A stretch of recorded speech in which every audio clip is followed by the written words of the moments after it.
El talento depende de la inspiración, pero el esfuerzo depende de cada uno. Pep Guardiola. Buenas tardes, amigas y amigos, colegas, entrenadores, entrenadoras. Estamos en un día más, una tarde más de la tertulia del entrenador. Bienvenidos a todos, gracias por estar, por venir nuevamente a la tertulia. Hoy tenemos un gran invitado, una gran persona, gran profesional. En unos minutos más el profe Diego Aguirre tendrá el honor de presentar al profe Jorge Durán, que es el invitado del día de hoy. Queremos aprovechar para agradecer a las personas que hacen posible esta tertulia. Indumentarias Corur, todo en indumentarias deportivas, camisetas Market 90 Fútbol, torneo de escuelas formativas Lefianfa, acá en Santiago de Chile, torneo M-Cup, torneo de escuelas formativas en Tacna y en Mendoza, y Sport PPS, todo lo que es medición de parámetros, cualidades físicas, recuperación de jugadores, y los pueden encontrar con estos nombres en sus redes sociales. Profe Diego. Muchas gracias, Jonathan. Bueno, agradecerle a cada uno de ustedes, tanto los que nos escuchan en este Zoom, en esta sala de Zoom, como quienes nos ven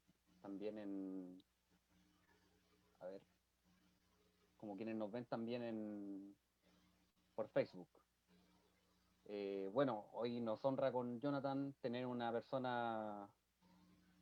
Discúlpenme que tengo un problema con el micrófono.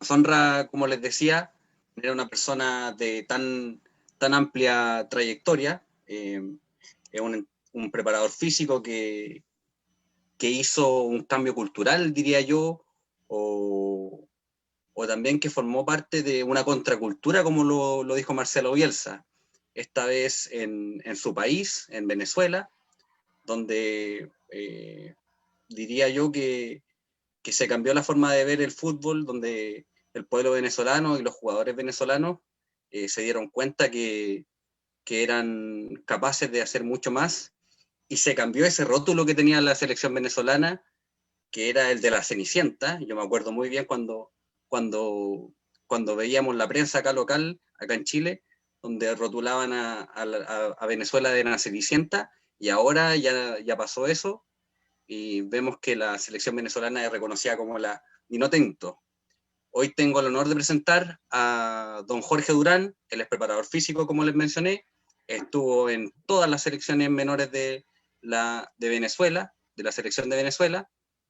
Pasó por la sub-15, sub-17, sub-20 y la mayor. También estuvo en los Juegos Panamericanos de Río de Janeiro, estuvo en Mineros de Guayana en 1997, donde participó de la Copa Libertadores. También estuvo en Mineros del Callao en 1998, en Estudiantes de Mérida el año 2001, en Alianza Lima de Perú el año 2008, en Millonarios de Colombia, Mineros de Guayana.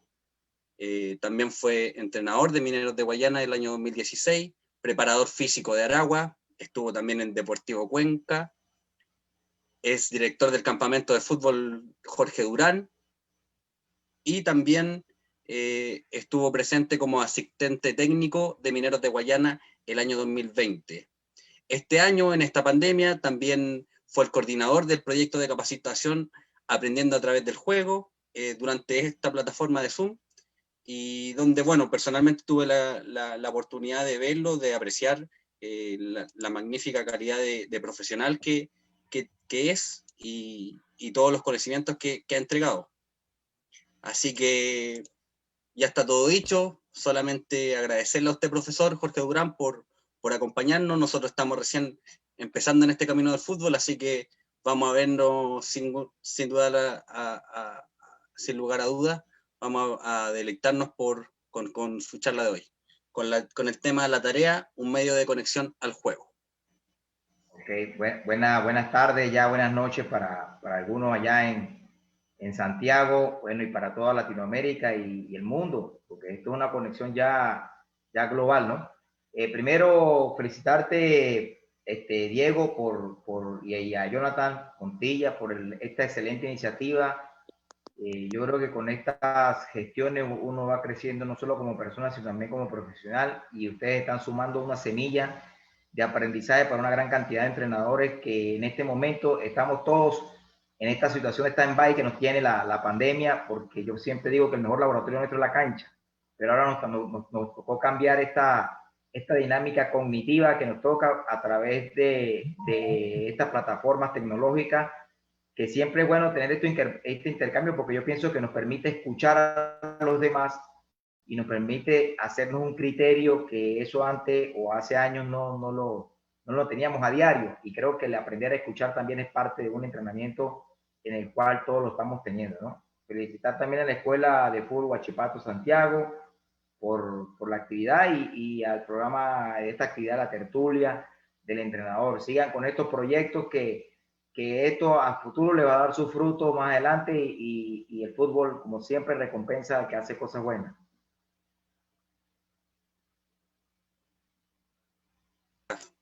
Muchas gracias, profesor. Gracias. Yo voy a compartir pantalla para entrar con el tema directamente.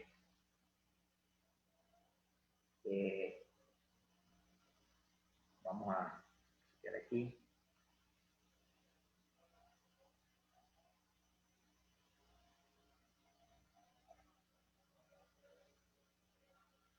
Ok. No sé si ya se observa ahí. ¿Se observa? Sí, profe. Sí, profe. Se ve súper bien. Ok. Bien. Bueno, entonces vamos a entrar ya en materia para ir aprovechando el tiempo, porque a la vez es un poco larga la exposición, pero vamos a tratar de darle la dinámica de fútbol, de zona 2. El tema que yo le hablé a los profes acá es la tarea, un medio didáctico del entrenador para el jugador en la comprensión del juego. Yo coloco este tema porque en mis 23 años de experiencia dentro del fútbol profesional, mayormente en el alto rendimiento, uno observa que la calidad del trabajo, de la orientación, de la planificación, para mí está elaborada en la tarea, independientemente de la actividad que uno haga como tarea, bien sea físico, técnico, táctico, psicológico, etcétera, bien está en el complemento que uno pueda realizar a través de lo que uno vaya a realizar como tarea. Entonces, primero, para irle dando un aspecto más global a la tarea, todos sabemos que el fútbol es incertidumbre. Por eso que el fútbol es tan bonito, por eso que el fútbol no tiene una verdad absoluta, porque el fútbol nos da a todos un parámetro diferente de observación y de aplicación, dependiendo del modelo de juego, del estilo, del objetivo que quiera uno como desarrollar dentro del grupo de trabajo. Entonces, ¿qué es lo que hacemos nosotros los entrenadores a través de la tarea? Es disminuir este tipo de incertidumbre que pueda ocurrir a través del margen de error. Lo otro es que esta incertidumbre está abierta a todas las ideas. O sea, en esto del fútbol no es que una idea esté mala o sea negativa, no. Todos los entrenadores vamos formando como un libro metodológico en el cual nosotros vamos desarrollando nuestras convicciones de lo que nosotros vamos aprendiendo. Y lo otro es que el fútbol moderno nos está hablando, cuando nosotros hablamos del entrenador inteligente y el jugador de comprensión, es porque siempre en todos los libros, en todas las referencias, estamos observando que nos hablan del jugador de inteligencia, del jugador de comprensión, pero no hablamos del entrenador inteligente, también del entrenador que tiene que tener un alto nivel de comprensión para llegar y transmitir ese tipo de tarea situacional al jugador. Entonces, yo creo que primero se debe comenzar por el entrenador inteligente para después poder transmitir la idea al jugador que nosotros queremos desarrollar. Bien, entonces hay tres aspectos fundamentales que yo considero que son básicos en la formación de nosotros como entrenadores. Uno es el entrenamiento.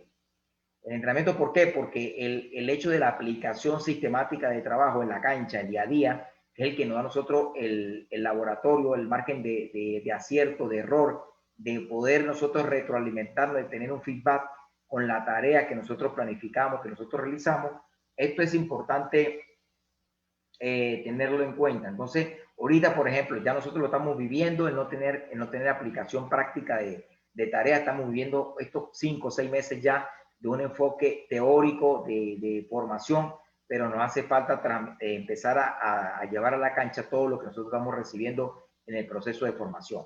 El segundo aspecto que yo considero importante es el ensayo y el error.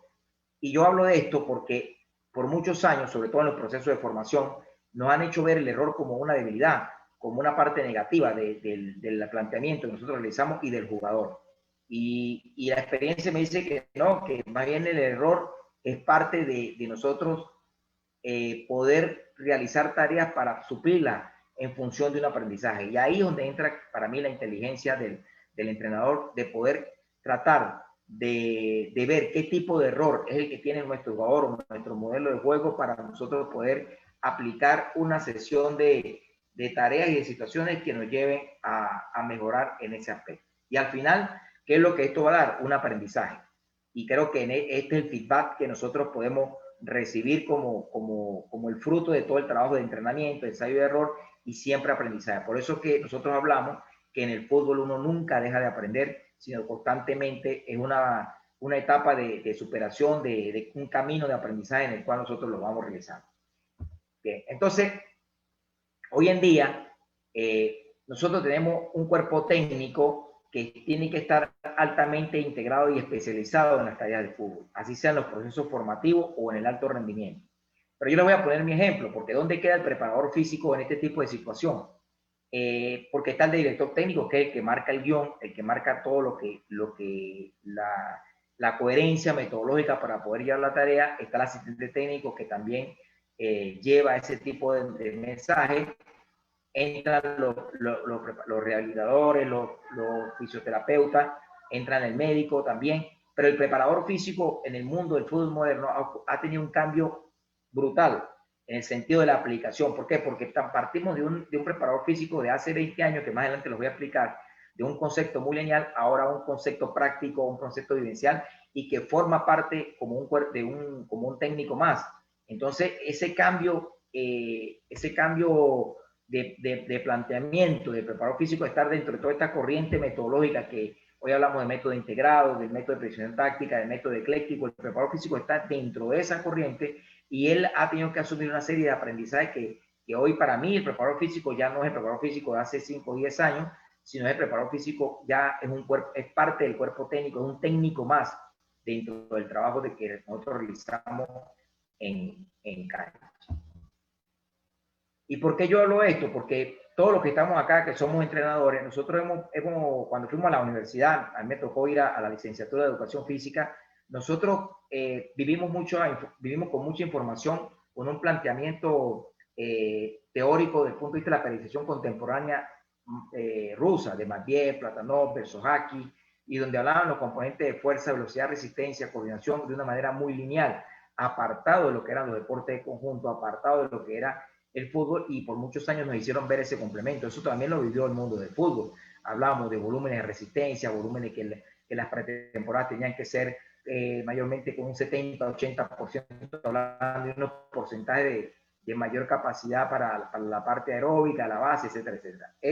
Todos esos conceptos hoy en día han cambiado porque desde el año 85, 90, 95 para acá, igual con la presión táctica aparece el profe Cerulo, que muchos de ustedes lo conocen, y aparte de Cerulo, otros teóricos y entrenadores del fútbol que venían de los deportes de conjunto, de balonmano, de hockey sobre grama, etcétera, etcétera, que ellos empezaron a darle una comprensión diferente a la estructura metodológica del juego de conjunto. Y hablaban de una estructura condicional, de una estructura coordinativa, socioafectiva, emotiva, evolutiva. O sea, ya empezamos a recibir el deporte de conjunto, en este caso el fútbol, como un deporte asociativo de combinaciones, de incertidumbre, y en el cual él empieza a hablar de que los entrenadores tenemos que trabajar las tareas en función de una adaptación simuladora preferencial. Es decir, la tarea tenía que tener una correspondencia, una coherencia con todas las realidades de juego. Y después a eso se le suma la precisión táctica con Víctor Frade, que habla también de que de la táctica parte todo, en sentido de las combinaciones de hoy en día, de la fuerza, la velocidad, la resistencia, la comprensión del juego, pero no separa el elemento físico como se hacía anteriormente, sino lo incluye dentro de los trabajos de nivel de comprensión. Entonces, nosotros venimos en 15, 20 años, venimos todos los entrenadores teniendo un abordaje teórico que a veces yo pienso que si no estamos pendientes del nivel de filtración, de convicción que nosotros tenemos, tiende más bien a confundirnos en ese sentido. Entonces, yo tomé una fase de ese entrenador argentino, Julio Velázquez, entrenador de voleibol, campeón olímpico con Italia, que él hablaba de no confundir información con saber. Y esto es muy importante porque para nosotros los entrenadores lo primero que tenemos que tener claro es el contexto de aprendizaje. Porque teniendo claro nosotros qué tipo de conceptos son los que vamos a transmitir, nosotros vamos a generar un mensaje mucho más claro para el jugador. Uno en este momento, sobre todo en el alto rendimiento, uno observa que cuando uno lleva un mensaje con duda hacia el jugador de una vez lo persigue. Igual con los procesos de formación, uno tiene que ir muy claro de cuáles son los conceptos que uno tiene que ir a trabajar. Y lo otro, que teniendo claro el concepto, el contexto, nos va a ayudar a nosotros a mejorar la lectura del juego. Y por consiguiente hacer toma de decisiones. Fíjate que estamos hablando de una toma de decisión no de jugador ya, sino estamos hablando de una toma de decisión que el entrenador tiene que hacer para poder planificar y llevarlo como tarea. Entonces ya cambia el contexto cognitivo de lo que tiene que hacer. Y como lo dijo el profe Diego, como hablaba de que nosotros tuvimos un cambio abrupto en Venezuela, metodológico, pues bueno, gracias a este señor, al doctor Richard Páez, he tenido la suerte de estar 14 años trabajando al lado de él, y él nos hablaba a nosotros, antes de tomar la selección, que nosotros como entrenadores tenemos que desaprender como entrenador, o sea, para volver a aprender nuevas formas, nuevos procesos metodológicos. ¿Por qué lo hablaba él? Porque profe Richard venía de Europa, venía de una formación que él hizo en el Ajax, estuvo en el Milan, estuvo en el Real Madrid, estuvo en Barcelona.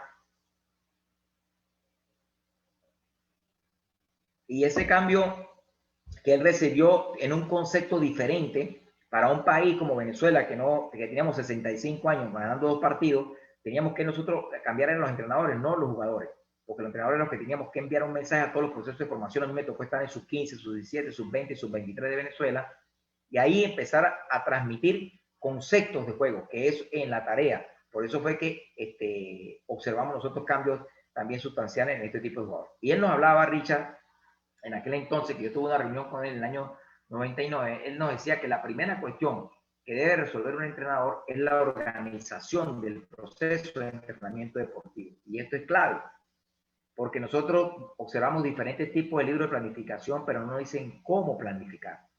Y lo otro es que en el modelo de rendimiento que nosotros queremos desarrollar, tenemos que tener un sincronismo, una interpretación o una coherencia entre el aspecto energético funcional. Es decir, nosotros somos entrenadores de fútbol y por lo tanto nosotros debemos aplicar situaciones de trabajo que tengan una correlación con el juego, porque por muchos años estuvimos aplicando correlación de tareas que no tenían nada que ver con el juego de fútbol, y esto ya ustedes hoy ya lo saben, que tienen que ver con los procesos de adaptación funcional, de neurociencia, etcétera, etcétera. Y lo otro que él hablaba del aspecto emocional. Cuando nosotros trabajamos con tareas de fútbol, cuando uno entra con la pelota, con los trabajos, cuando uno entra a la tarea que tiene que ver con un enriquecimiento directo del trabajo, pues ya el jugador es diferente, lo percibe de otra forma. Y esto lo hace percibir todo el trabajo con un aspecto emocional bien interesante para trabajarlo. Entonces, desde el año 98 nosotros comenzamos con una serie de cambios, 99 hasta el año 2020, que hemos pasado ya por diferentes procesos de selección y por diferentes procesos de entrenadores, que cada entrenador ha ido sumando su tipo de metodología, pero del año 2001 al 2007 fue un cambio crucial donde el cual el doctor Richard Páez abonó todo este tipo de conceptos que yo más adelante les voy a explicar. Y otro aspecto que hablaba el profe Richard era que cuando se planifican las tareas, los ejercicios que se desarrollan deben estar en armonía con los objetivos que se persiguen. Es decir, tiene que haber una coherencia para el modelo y el estilo. Y esto es muy importante. O sea, ¿y por qué yo digo esto? Por eso yo hablaba de la correlación que tiene que haber del preparador físico, el asistente técnico, el médico, el fisioterapeuta. Todos van trabajando en función de una coherencia metodológica. Y hoy en día no puede estar el preparador físico haciendo un trabajo de carrera continua de 25 minutos cuando el profe Richard Páez en este caso quiere un fútbol asociativo, combinativo, de conceptos, cuando esto totalmente hay un choque desde la forma de de sincronismo de trabajo.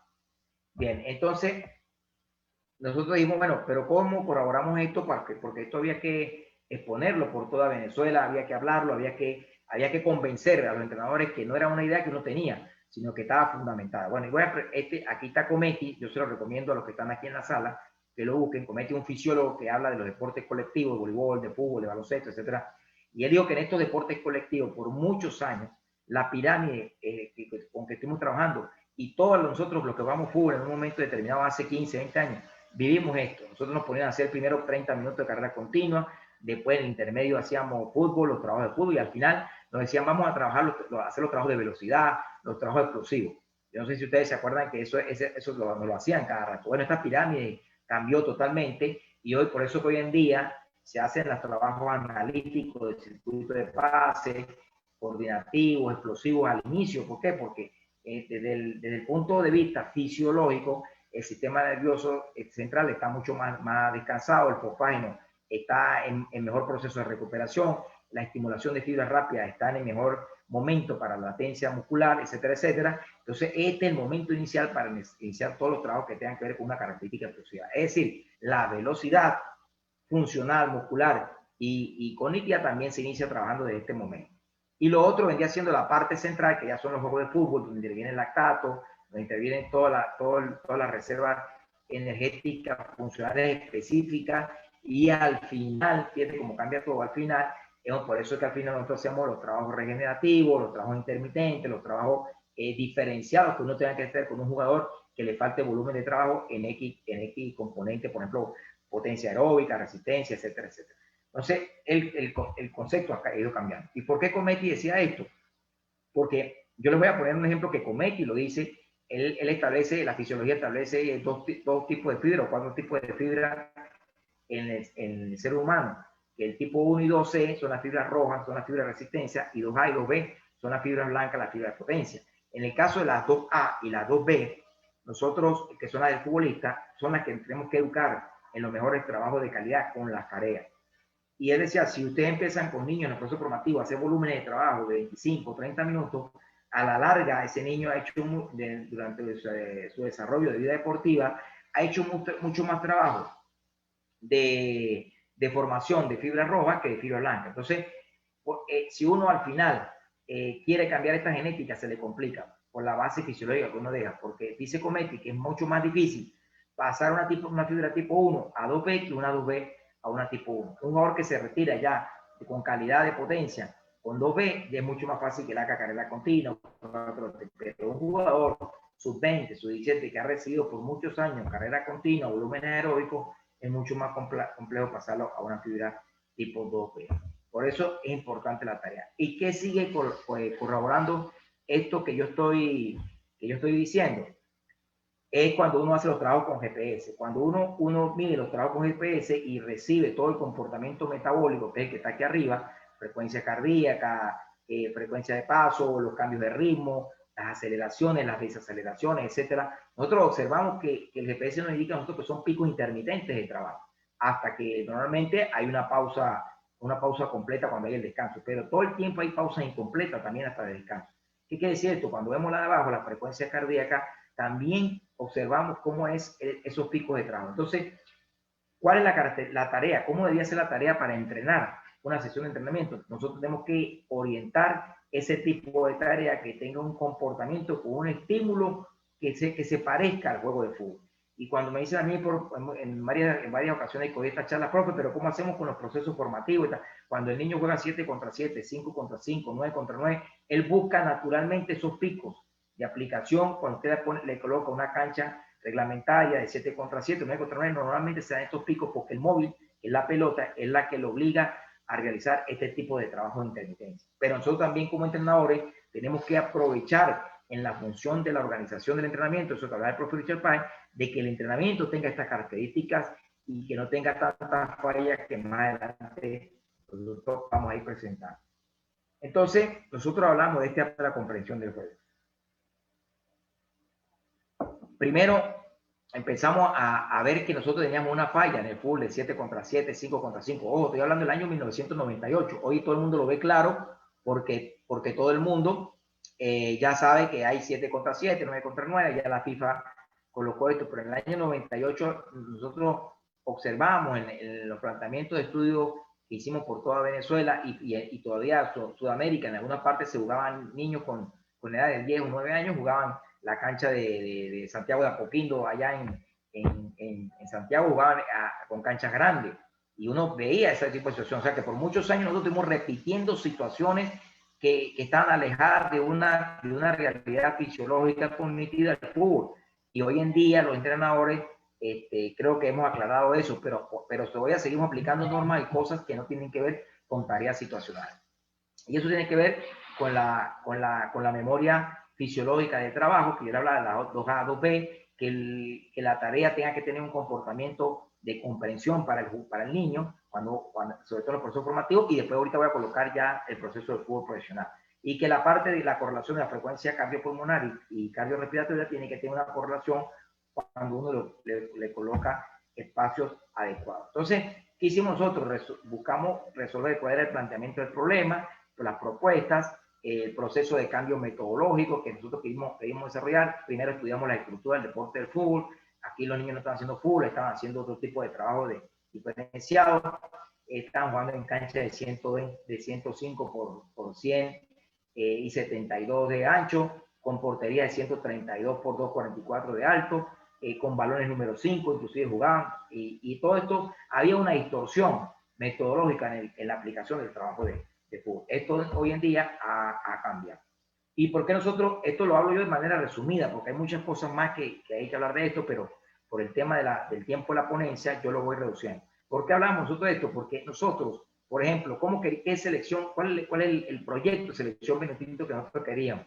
¿Cuál es el proyecto de selección de Chile a nivel de mayores? ¿Cuál es el perfil de jugador que necesita Chile para poder proyectar hacia arriba? Eso lo tiene que bajar la federación hacia los diferentes entrenadores y tener un concepto metodológico como tarea para poderlo llevar a las escuelas de fútbol. Por ejemplo, Chile se ha caracterizado, ahorita que estamos hablando para Chile se ha caracterizado por tener mediocentros espectaculares. Pizarro, cuando jugaba, en aquel entonces que estuvo de acuerdo con la Universidad Católica, que fue en aquel momento uno de los mejores 5 del mundo, y tuvo jugadores en esa zona con una característica espectacular. Bueno, entonces, ¿cuál es la idea?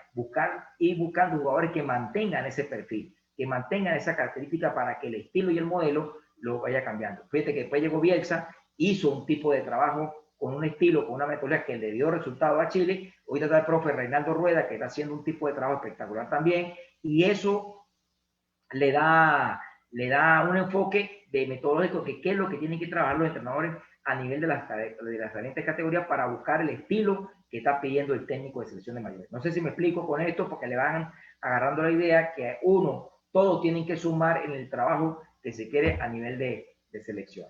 Entonces, hay un aspecto formativo, educativo, que yo lo he colocado aquí, porque todo esto va integrado. Nosotros venimos por muchos años, hemos sido formados por una visión newtoniana, o sea, 2 más 2, 3 más 3, nosotros vimos un proceso metódico, matemática, química, física, así por esa parte, y hoy en día la visión de aprendizaje que tiene el mundo moderno es una visión sistémica. ¿Por qué yo hablo de una visión sistémica? Porque así estamos enseñando nosotros también el fútbol. Cuando nosotros hacemos un juego reducido, un rondo, un trabajo, el niño, el jugador de fútbol, profesional, etcétera, va y recibe una visión sistémica de información. Porque uno no dice, yo voy a trabajar un solo concepto, no, uno va y trabaja 3, 4, 5, 6 conceptos que van integrados en una situación de juego, porque eso tiene que ver con el proceso de aprendizaje. Entonces, muchos entrenadores todavía, yo los sigo observando cuando voy a diferentes partes, en Venezuela, en Colombia, con el Estado de Ecuador, que todavía conciben el fútbol de una manera todavía muy analítica, muy newtoniana, porque me hablan por parte de la parte física, la parte técnica, la parte cuando todo esto va integrado en un trabajo que yo más adelante también le voy a poner.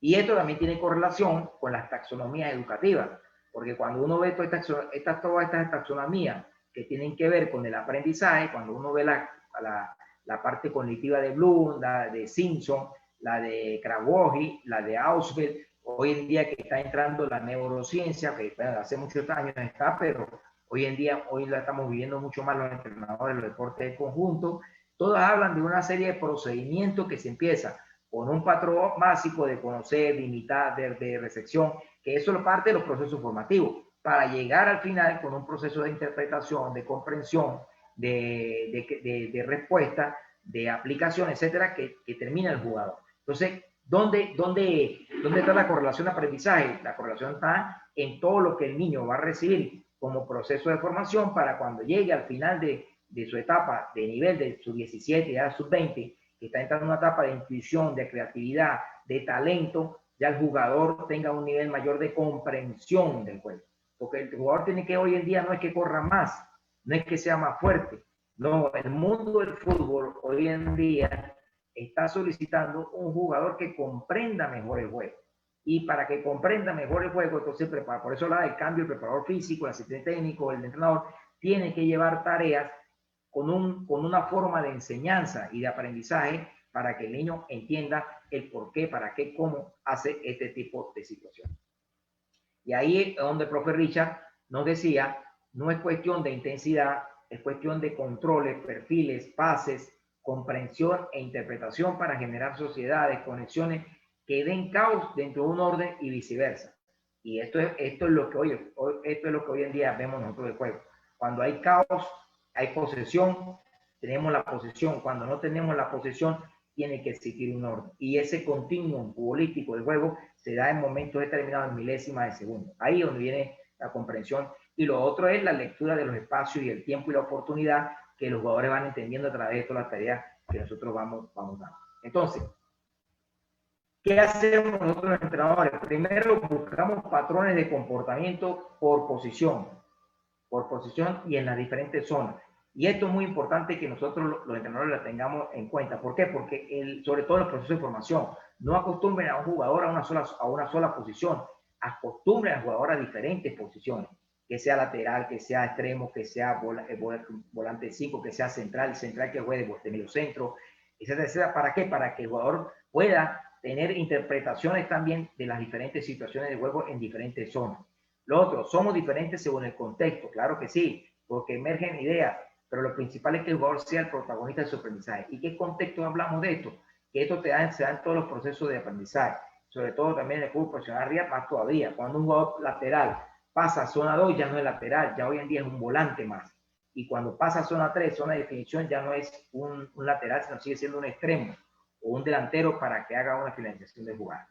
Y el otro complemento que nosotros tenemos que ir trabajando también es entrenar sobre el automatismo y sobre la capacidad de adaptación a variedades de situaciones preferentes. O sea, comenzar con situaciones muy básicas de 7 contra 7, 5 contra 5, 4 contra 4, circuitos de pase, con marcas y marcas, para después progresivamente irle dando una complejidad en la tarea al jugador. Y esto es fundamental. Entonces, yo me sostengo con esto, con otro estudio de Carlota Torres y Natalia Balangue, y Balaguer, que son dos estudiosos españoles, dicen que para facilitar el aprendizaje se debe proponer la creación de las condiciones para que se den las interacciones más favorables entre el entorno y el jugador, mediante la variación de las características de su entorno. ¿Quiénes generan esa variación de la interacción? Es el entrenador, porque el entrenador es que inteligentemente va diciendo, no, hoy este rondo no me sirve, hoy quiero hacer un rondo, mañana voy a hacer un rondo con 4 contra 4, con 4 apoyo, un comodín, o voy a hacer tal juego, o voy a hacer tal juego con zona, etc. Esas son las características de ese entorno variable. ¿De qué depende ese entorno?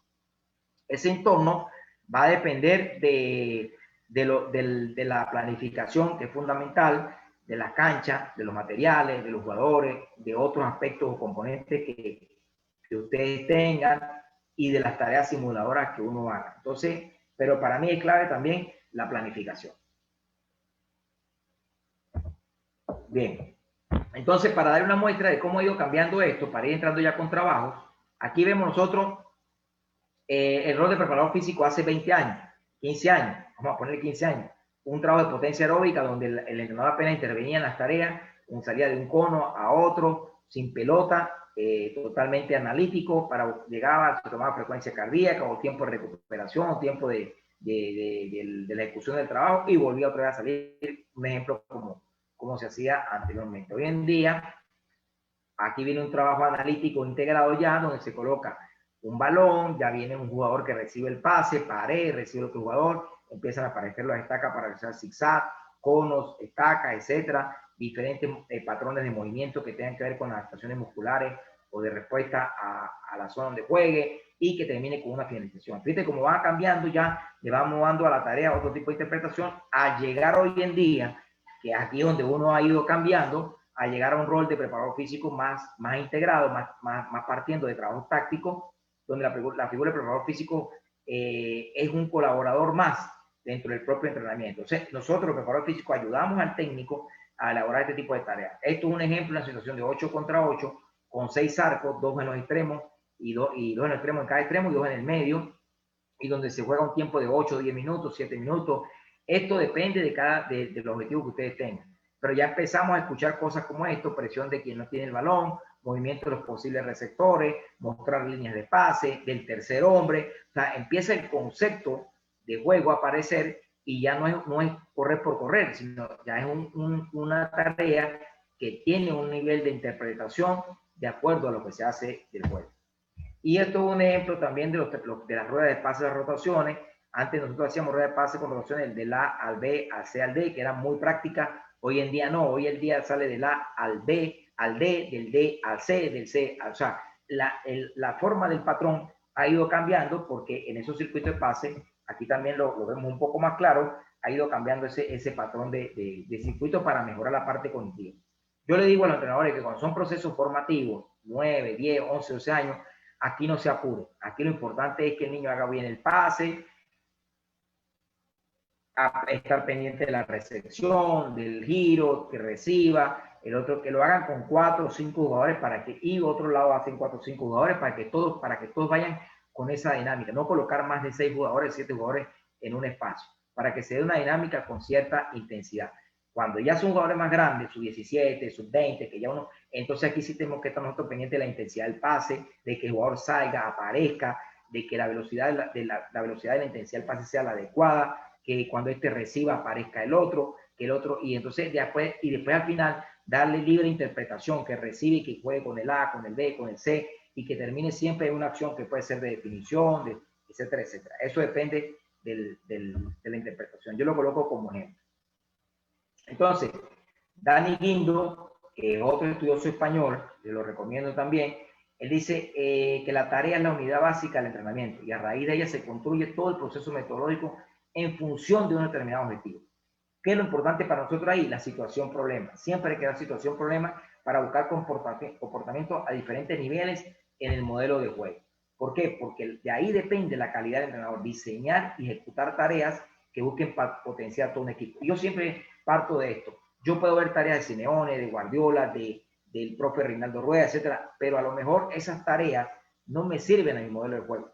Yo lo que hago de repente es revisar ese tipo de situaciones. Me gustó una tarea que aplicó el propio Reinaldo Rueda. Bien, pero ¿para qué me puede servir a mí? ¿Cómo la puedo yo modificar? Ahí donde nosotros tenemos que estar, entra la inteligencia nuestra de saber utilizar tareas de otros para poderla aplicar, pero no imitar una tarea, porque a lo mejor el objetivo que tiene ese técnico es totalmente diferente. ¿Por qué la tarea?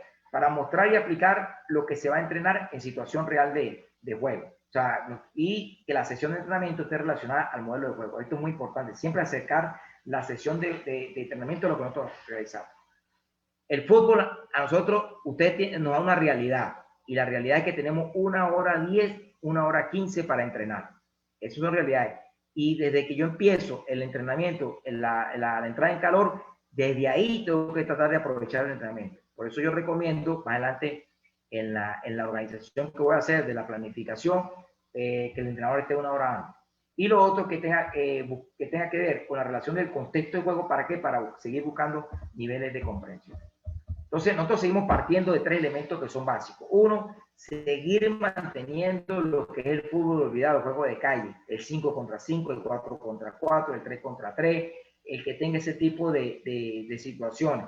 Yo recomiendo, Jorge Durán, ustedes pueden tener otro criterio, pero yo recomiendo siempre en los procesos formativos, cuando terminen la parte analítica, grupal, los trabajos, denle siempre de 10 a 15 minutos de juego a sus jugadores, de 7 contra 7, 8 contra 8, porque el juego se tiene que seguir manteniendo, y es donde se sigue desarrollando la toma de decisiones, la interpretación y la parte emotiva del jugador. Porque la parte emotiva le va a dar una expresión libre para aportar una experiencia al descubrimiento del talento. Y lo otro que es que a partir del juego y del conocimiento del mismo se debe construir métodos y medios de entrenamiento. Esto es fundamental. Nosotros, esto es un feedback que se va dando. Conociendo nosotros el juego, nosotros vamos a colocarle mejores tareas. Bien, ¿cómo empezamos? ¿Cómo recomiendo yo que empecemos nosotros? ¿Por qué nosotros comenzamos así, el profe Richard Páez, con nuestro trabajo? Porque a él le gusta la sociedad, le gusta el fútbol combinativo, le gusta el fútbol por banda, le gusta el fútbol con los volantes interiores también, con pases filtrados. Entonces uno empieza a darle este tipo de situación de juego al jugador, 2 contra 2 con apoyo. Nos encantan los apoyos porque los apoyos los podemos jugar a un toque, a 2 toques, a que tomen decisiones. Después le agregamos un comodín, etcétera, etcétera. Pero esto es una forma generalizada, resumida de cómo vamos nosotros incorporando de manera con inteligencia emocional al jugador a lo que nosotros queremos. Para los niños, yo les recomiendo que los apoyos, ellos pueden jugar a 2, 3 toques. Para ya su 17, su 15, un toque. Y después nosotros partimos de un 3 contra 3 con 3 apoyos, ya un trabajo mucho más cognitivo. Y después, ¿qué hacemos nosotros? Fíjate cómo va la escalera subiendo.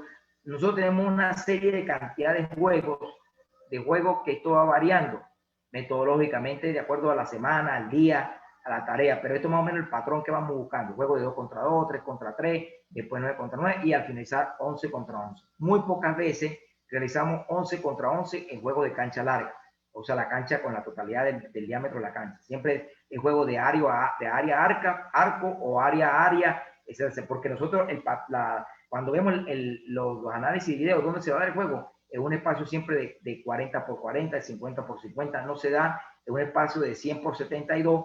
Si usted saca esa cantidad de metros, lo multiplica, lo que te da más de una hectárea de espacio, que eso no se ve hoy en día. Y la acción de balón parado también nosotros la trabajamos en ese aspecto con situaciones de tarea y de juego. Entonces, relación de la tarea. Fíjate una cuestión, lo que se entrena no es útil para el partido. Muchas veces pasa eso. Vemos equipos entrenando tareas que no son útiles para el partido. Y nosotros llamamos a eso el entrenamiento negativo. Y igual cuando yo le digo, hay entrenadores que se ponen a los niños a correr 20 minutos, o hacer trabajos analíticos 30 minutos, ahí pasa a ser un entrenamiento negativo. Uno tiene que tener una coherencia del tiempo y el momento para hacer los trabajos. Se entrena, otro aspecto negativo es que se entrena de todo un poco, velocidad, fuerza, resistencia, eso también contamina un poco el entrenamiento.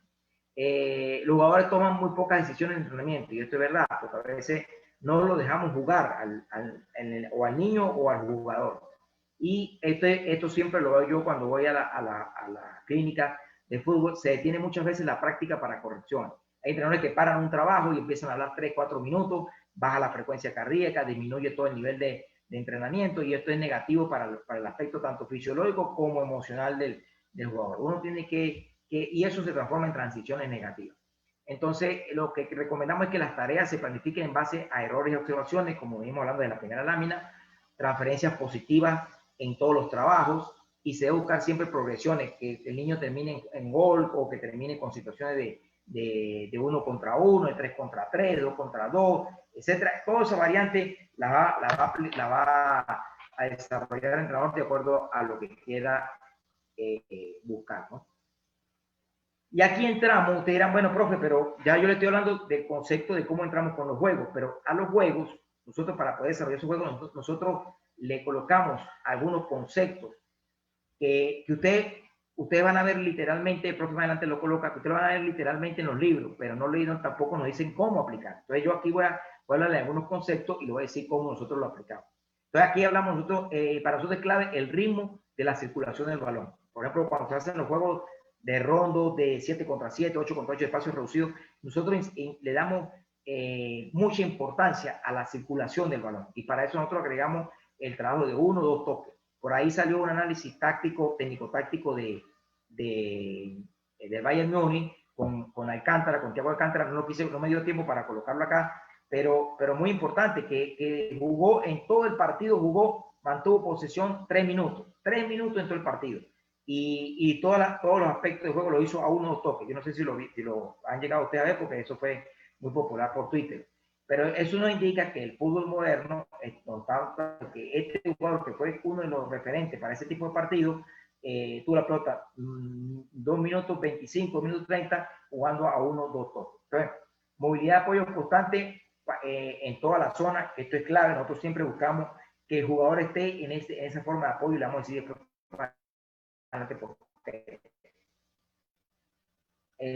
posicionamiento de los jugadores a diferentes alturas, también se lo voy a explicar. La lectura táctica que debe tener el jugador para entender el aspecto. Y la visión periférica en los centros, que son los jugadores que tienen mayor trabajo para visión periférica, los colocamos como comodines, como tercer hombre, para que puedan resolver. ¿Por qué nosotros creemos esto? Porque el fútbol, cuando nosotros lo vemos en la aplicación práctica, en la realidad, que nosotros partimos desde zona de inicio, zona zona de inicio, zona 1, vemos que tiene que haber siempre conexiones triangulares. Siempre tiene que haber conexiones triangulares, porque cuando se maneja el triángulo, siempre va a haber un mecanismo de apoyo. Bueno, esto se le explica al jugador, se le va dando progresivamente en las tareas, se le da en pizarra, se le da en video y se le da en la aplicación de la tarea. Por aquí voy entrando ya en el cuento, más o menos, para que me vayan comprendiendo el porqué de los conceptos. Otro aspecto que habla el profe Richard, para tenerlo en el modelo, es que los jugadores se posicionen en diferentes alturas, que más adelante lo va a colocar, y es fundamental dar amplitud para que aparezcan los espacios interiores, o sea, empezar por fuera para jugar por dentro, y por eso los apoyos, ustedes ven muchos apoyos en los rondos nuestros, que el jugador comprenda cuándo conducir y cuándo pasar. Esto es clave. Si tiene espacio, conduce; si no tiene espacio, tiene que pasar.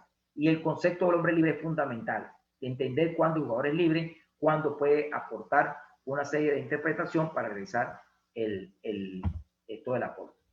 Un ejemplo para aplicar esos conceptos que anteriormente yo le di. Ya aplicamos un rondo mucho más grande, puede ser de 40 por 40 o de 25 por 25 o de 20 por 20 cada cuadrado. Dividimos la mitad con una liga o con tapas o con conos, como ustedes quieran, y ya entra una situación de 5 contra 5, donde la idea es que el jugador rojo, por ejemplo en este caso, ya interprete cuando hay un pase medio o un pase profundo a otro jugador rojo y pasar la pelota para que se realicen transiciones de juego. Entonces, cada equipo puede mantener 5, 6, 8, 10 toques, eso lo coloca ustedes en la zona, pero se juega a unos toques para darle la circulación del balón, que era uno de los primeros conceptos, que el jugador aparezca, que se hagan las triangulaciones, que se den los apoyos. Otra variante es que ustedes puedan decir, bueno, un jugador rojo puede pasar otro cuadrado como apoyo para crear superioridad numérica. Eso depende de los criterios que ustedes tengan, pero esto es para darle una idea de cómo nosotros vamos dándole al concepto una interpretación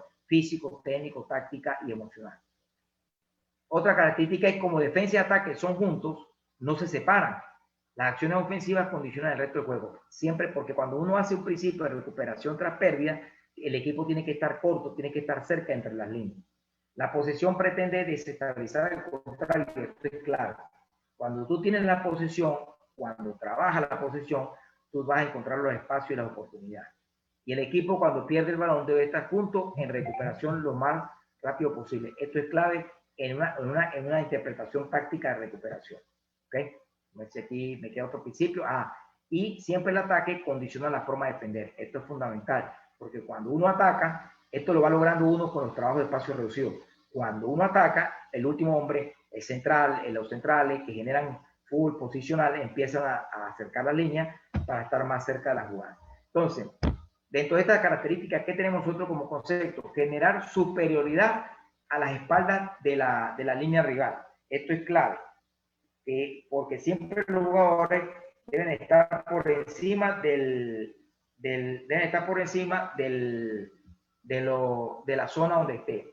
Lo otro es formación de triángulos, que ya yo se los expliqué, que debe estar en esta conexión como tercer hombre, y aquí viene la otra, que es fundamental que las superioridades se vayan construyendo desde atrás, para poder ir progresivamente. Ahorita les voy a mostrar trabajo, cómo nosotros realizamos este tipo de acción. Entonces, aquí entramos que la formación del jugador para el juego, ¿de qué depende? Primero, del conocimiento del entrenador. Por eso es clave que el entrenador tiene que estar haciendo este tipo de actividades, de estar escuchando, de estar compartiendo conocimiento, de estar interpretando el juego. Interpreta, va a realizar mejor tarea. Y esto va a ser uno mejores entrenamientos. Entonces, pero ¿qué debe tener claro el entrenador? Conceptos. Para mí, el entrenador tiene que tener claros conceptos y elaborar conceptos propios de acuerdo al modelo de juego que quiere desarrollar y el estilo que quiere trabajar. Y esto lo decía el profe, y es una gran verdad. Nosotros busquen cualquier libro que hable de principios defensivos, ofensivos, de transiciones, que no te van a dar te van a dar ese apoyo, cobertura, te van a dar otro tipo de conceptos situacionales, pero no te dicen cómo trabajar. Entonces, uno tiene que crear contextos, situaciones de acciones simuladoras de juego. ¿Cómo quieres tú tu equipo que salga? ¿Cómo quieres que defienda? ¿Cómo quieres que tenga la posesión? Ahí vas elaborando los conceptos propios. Tiene que haber un encadenamiento y conexiones. Tiene que generar juego de posición, realizar juego dirigido, asociaciones con sincronismo, espacios sectoriales que más adelante voy a explicar, grupales, etc. O sea, el concepto propio te va a ayudar a generar mejores tareas de entrenamiento. Bien. Otro tipo de trabajo, el parecido al que hicimos ahorita que acabamos de pasar la lámina, y ustedes pueden aquí colocarle apoyo, no apoyo, colocarle portería, para poder ustedes desarrollar. Por eso lo coloqué así, porque para que ustedes queden la interpretación libre de acuerdo a la tarea que ustedes consideran. 5 contra 5, 6 contra 6, 7 contra 7, con apoyo, sin apoyo, con comodines, como ustedes lo quieran elaborar. ¿Cómo me sustento yo con esto? Porque, por ejemplo, Alberto Barrero, que también es un estudioso de esto, él habla de principios praxeológicos, y habla de principios de especificidad, de inestabilidad, de incertidumbre, de interacción.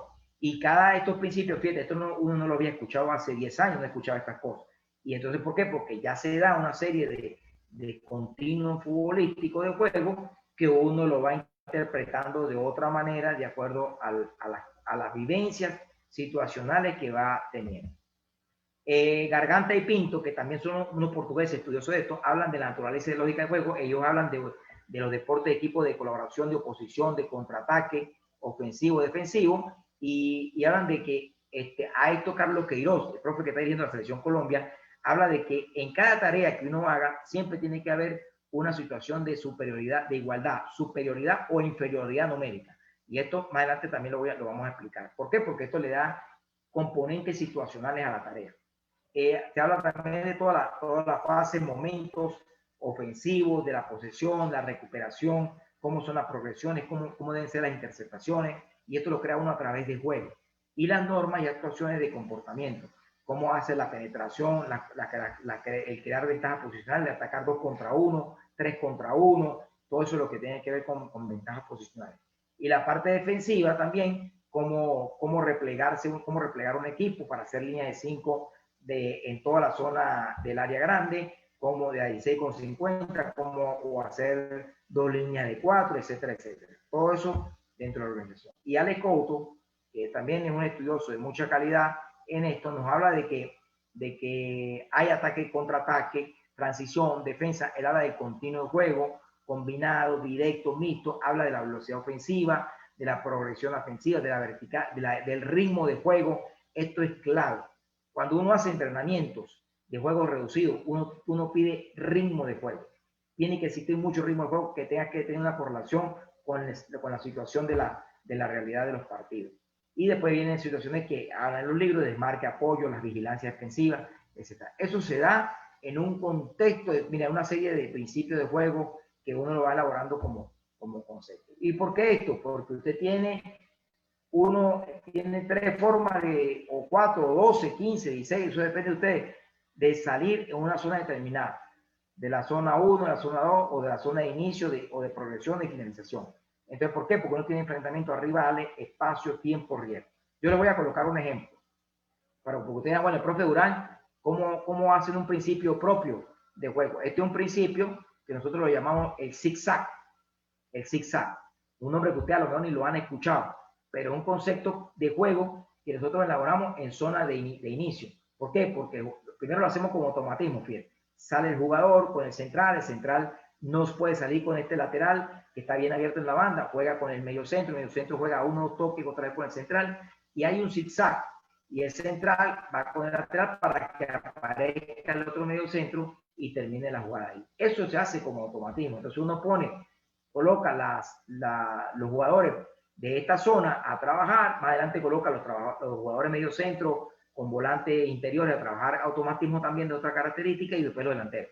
Pero en este caso estamos trabajando el zigzag. ¿Qué buscamos nosotros? Posesión, posición, circulación de balón, perfiles, giros posicionales, sincronismo posicional, ritmo de acuerdo a la presión, salida medio por las bandas, y después nosotros, como entrenadores, le vamos agregando una dificultad, le vamos agregando a estos 6 le agregamos 6 contra 3, después 6 contra 4, 6 contra 5, hasta llegar a los 6 contra 6 y que terminen con una finalización de esta mitad de cancha nada más. ¿Qué situaciones defensivas trabajamos nosotros? Recuperación tras pérdida, organización de la línea defensiva, espacio entre líneas, espacio entre las líneas, repliegue, cobertura, etcétera, etcétera. Todo esto, de esto tenemos 3, 4, 5 conceptos más que nosotros elaboramos. Por ejemplo, hay otras tareas que yo por tiempo no las coloco, pero por ejemplo ya tenemos el CISA, pero ahora vamos a buscar una tarea para filtrar pases, o vamos a buscar una tarea para buscar amplitud y después verticalidad, o vamos después a buscar una tarea donde hagamos juego directo. Fíjate que de acuerdo a la situación, nosotros vamos colocando trabajo o tareas que tengan que ver con estos comportamientos. Entonces, les recuerdo que toda tarea, todo ataque organizado, inmediatamente tiene una transición defensiva, luego una organización defensiva y una transición ofensiva. O sea, es un continuo sistemático que se da. Por eso el profe Richard hablaba de que la tarea ofensiva, defensiva va conectada inmediatamente con la tarea ofensiva y viceversa.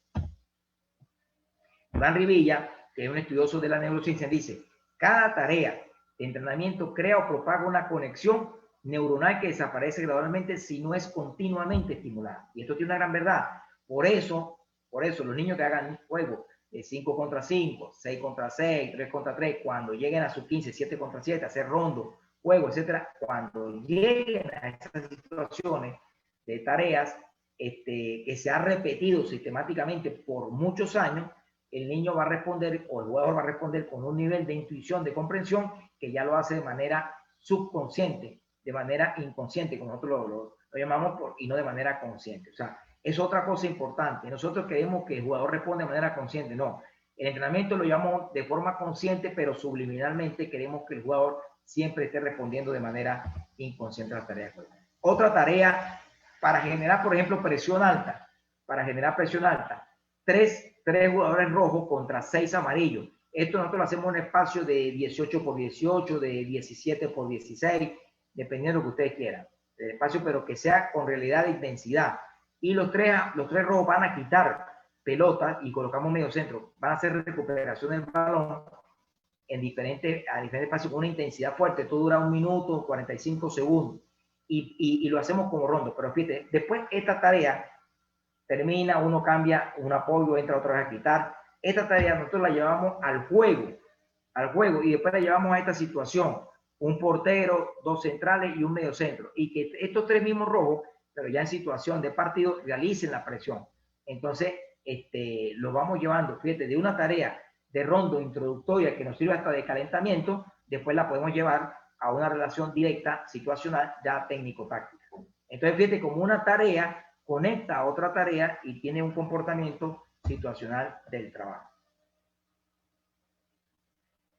Otra tarea parecida a la anterior es un juego de 9 contra 9, donde se juega 2 toques con salida. Ya aquí hay finalización, ya aquí hay las progresiones que nosotros hablábamos, ya aquí empiezan las correcciones, uno empieza a jugar, juega toque, salida, siempre salir desde abajo, para tratar de ¿qué? De que el jugador cometa la mayor cantidad de errores en el entrenamiento, porque ahí es donde tiene que cometer el error.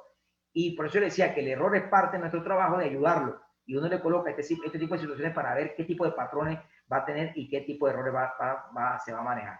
Esto tiene un tiempo de 3 o 4 minutos, y 1 minuto 30. Después de titular pasa contra suplente, o como ustedes quieran, van quitando los chalecos, van jugando con apoyo, sin apoyo, con comodines, pero le van dando una interpretación de juego. Otro tipo de tarea, aquí la pueden tener otra vez, de 6 contra 6, más 2 apoyos de diferentes colores, pero después le colocamos el mismo juego, pero con finalización. Entonces, eso depende de los criterios que tenga cada entrenador. ¿Okay?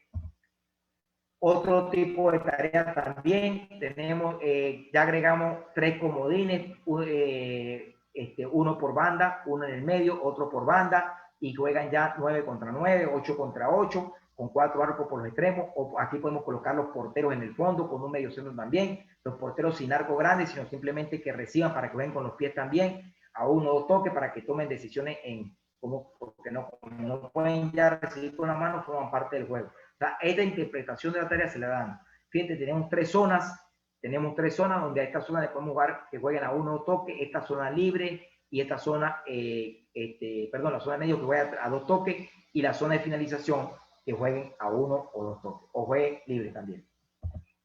Y esto, otro trabajo, que se lo traigo aquí para que ustedes vean, bueno, cómo juntamos toda esa fase.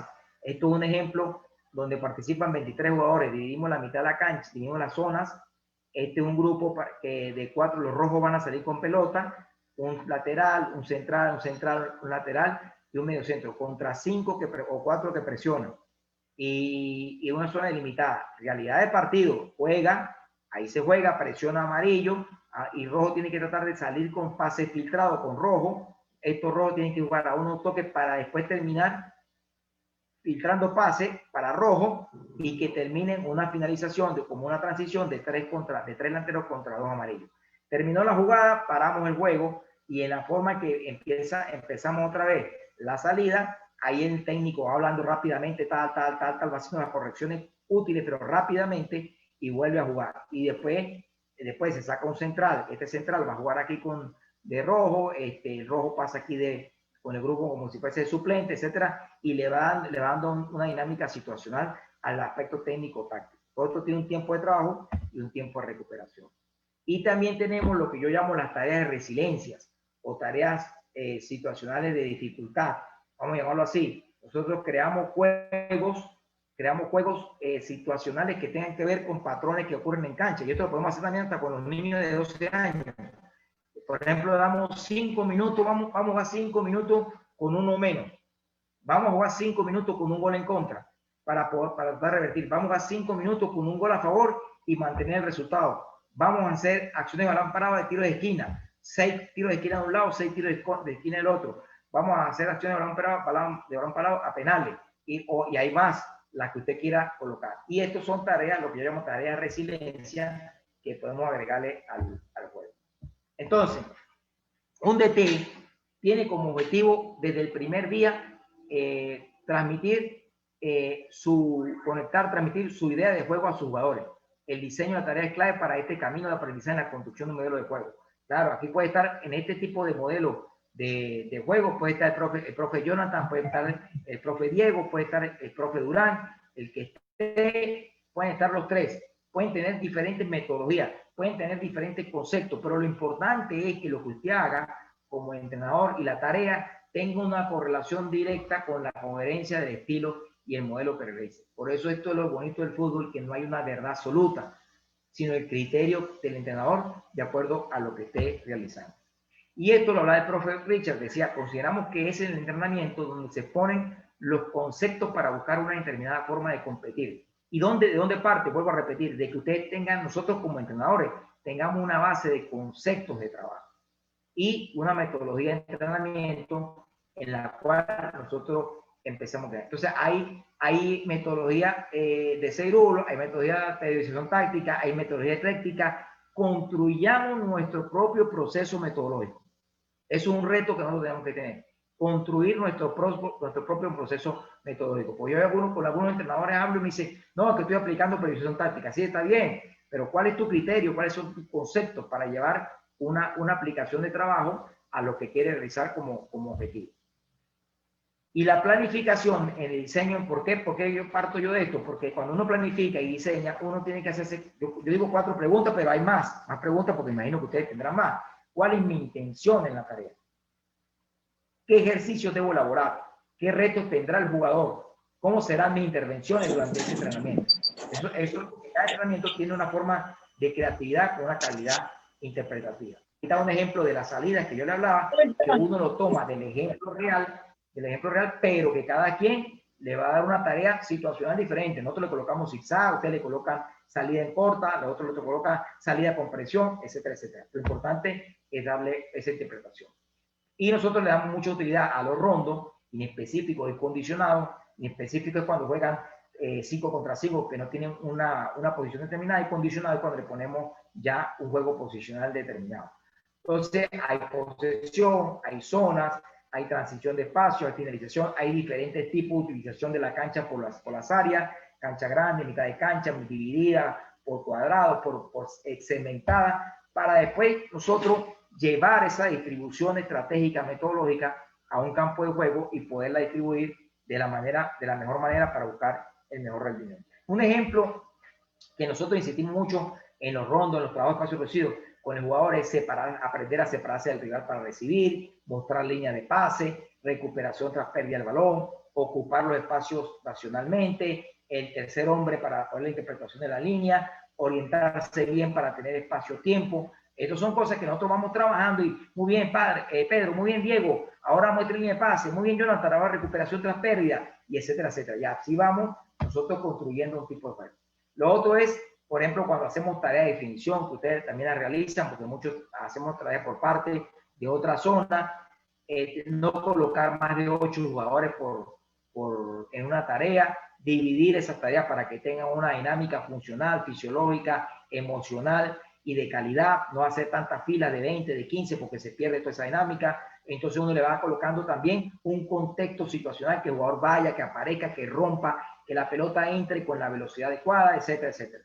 Eso lo va logrando uno en una situación. ¿Por qué yo lo coloco esto? Porque a veces yo voy a algunas clínicas de fútbol y sale un jugador desde la mitad de la cancha conduciendo para hacer un centro. Yo le digo al entrenador que eso en la realidad del partido no ocurre. Porque ¿cómo va a salir un jugador trasladando 60 metros? Eso no ocurre en una realidad de partido. Eso ocurre en 10, 12 metros como máximo. Toca pared, pum, y viene un centro, un pase gol, porque ya no estamos hablando hasta de centro, ya estamos hablando de pase a gol, o de pase hacia afuera, o de pase al jugador libre. Entonces, fíjate como todo va cambiando de acuerdo a la interpretación. Entonces, ¿qué recomiendo yo en el diseño de la tarea como entrenamiento? Primero, acostumbremos al jugador a una educación preventiva. Yo le digo a todos estos entrenadores donde voy, acostumbren a jugar a llegar una hora antes. Al jugador de la escuela de fútbol de Huachipato, ustedes tienen que llegar una hora antes. ¿Para qué? Porque ya tienen en la sala fuera de la cancha, tienen unos ejercicios preventivos hechos con el fisio o por ustedes mismos de jugador sub-14, porque su 17 ya está entrenando, supongamos, o es su 10. Y eso lo dejan ahí, lo puede hacer su 10, su 12, su 14, y si tiene una persona que lo ayude en la sala, mejor. Porque en la hora y 20 minutos que nosotros entrenamos no queda tiempo para fortalecer todo este tipo de trabajo. Porque yo lo digo con esto, porque yo a veces voy a academias de entrenamiento que le dedican 30 minutos a ser preventivo, perdieron 30 minutos de un trabajo específico situacional con pelota. Que las entradas en calor sean las adecuadas, que ya tengan preparado toda la cancha, qué es lo que van a hacer con la entrada en calor. De la entrada en calor termina, van directamente a los rondos que tienen hechos, porque también es una realidad que sale la entrada en calor y dice, profe, ya va, denme 5 minutos para armar el rondo. Ahí perdió. Tiene que tener ya todo elaborado para poder pasar de una zona a otra. Y no más de 2 minutos y medio de una zona a otra. Tener ya elaborado el rondo de juego, el aspecto técnico-táctico que va a desarrollar, estos juegos que yo le coloqué, 7 contra 7 con Marco, 9 contra 9.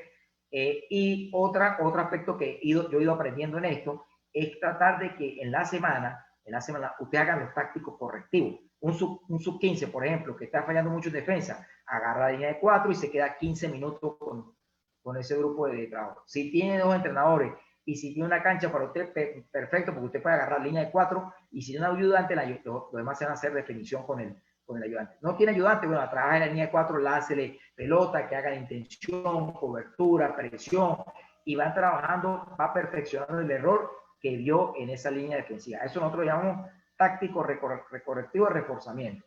Y lo otro es la parte regenerativa. Hay otra parte de reforzamiento individual, que por ejemplo uno agarra un lateral que no esté haciendo bien los controles o los perfiles y le lanza unas 10, 12 pelotas por su banda para que haga ese tipo de trabajo, o un central que esté rechazando mal siempre hacia el centro, bueno, uno lo trabaja para corregirle ese tipo de situación. Y esto al final, lo que nosotros vamos a buscar es respuesta. Y al final, como siempre, bueno, lo que hablábamos, los regenerativos que son básicos, la elongación, la recuperación, volver la vuelta a la calma, etc. Y el otro reforzamiento que yo le decía era un jugador que venga una lesión, un jugador que tenga muy poco capacidad aeróbica, que esté entrando fuera de ritmo, a ese se le hace un trabajo diferenciado al final. Entonces, para ir concluyendo, entender que nuestro contexto específico y objetivos son diferentes a todos los otros demás entrenamientos. Por eso que hoy en día la preparación de entrenadores es clave para crear contextos propios del juego. La construcción del entrenamiento y los comportamientos los busca el entrenador. Acuérdense de eso, lo busca el entrenador, lo buscan ustedes, nosotros.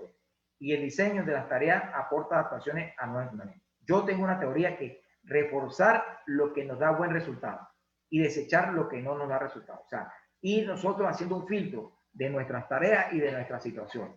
Y bueno, crear un feedback que siempre nos va a ofrecer consecuencias. Les recuerdo que las tareas van cambiando de acuerdo a la semana. No es lo mismo la tarea del lunes, a la tarea del martes, a la tarea del miércoles, a la tarea del viernes, porque va cambiando de acuerdo al día del partido, porque eso va cambiando de situación. Entonces ahí también tienen que ser muy inteligentes en la carga de trabajo a desarrollar.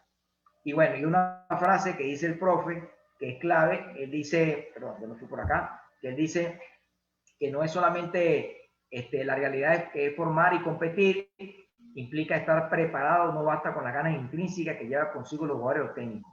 Hoy en día tenemos que prepararnos continuamente para nosotros enfrentar estas realidades que el fútbol nos está llevando. Y necesitamos una correcta organización, planificación, conocer muy bien a los jugadores, hacer de la observación intrínseca y extrínseca un arte. Esto es clave.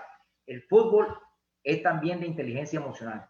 Mira, yo tengo 23 años en el fútbol profesional y te digo, a veces uno llega con una tarea y uno ve el día martes, se perdió el domingo, el ambiente no está para hacer un entrenamiento con exigencia. Y uno dice, profe, no estamos para hacer esto hoy. Y dice, bueno, vamos a hacer entonces hoy unos tenis fútbol, vamos a hacer unos trabajos específicos, déjenme llevarme al grupo para hablar un rato y a lo mejor ese entrenamiento fue mucho más productivo que un entrenamiento que uno pensaba que lo tenía ya planificado. Entonces, todo no es 2 más 2, todo no es 4 más 4.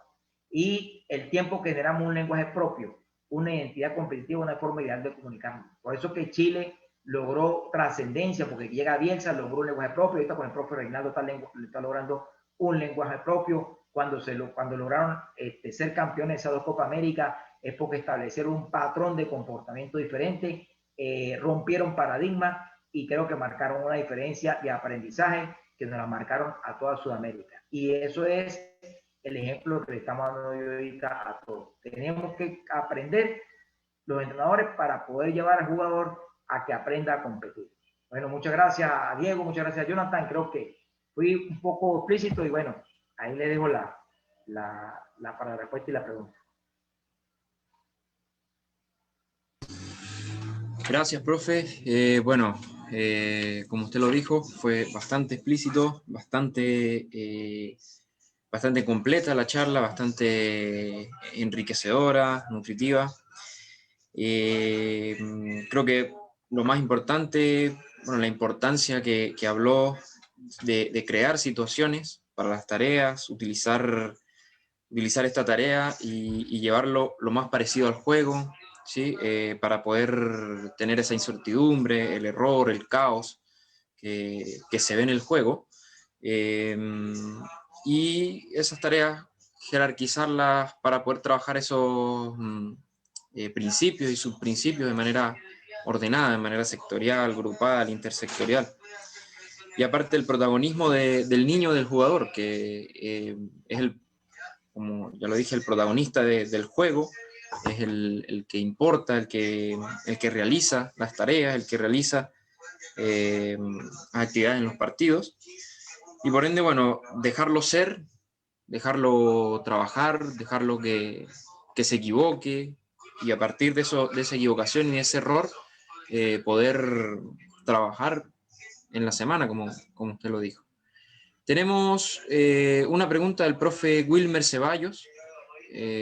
Profe Wilmer, ¿puede activar su micrófono? Está habilitado para que haga la pregunta. Bueno, ante todo, un saludo al profe Durán. Bueno, este taller me refuerza como profesional en esta materia de lo que usted está diciendo.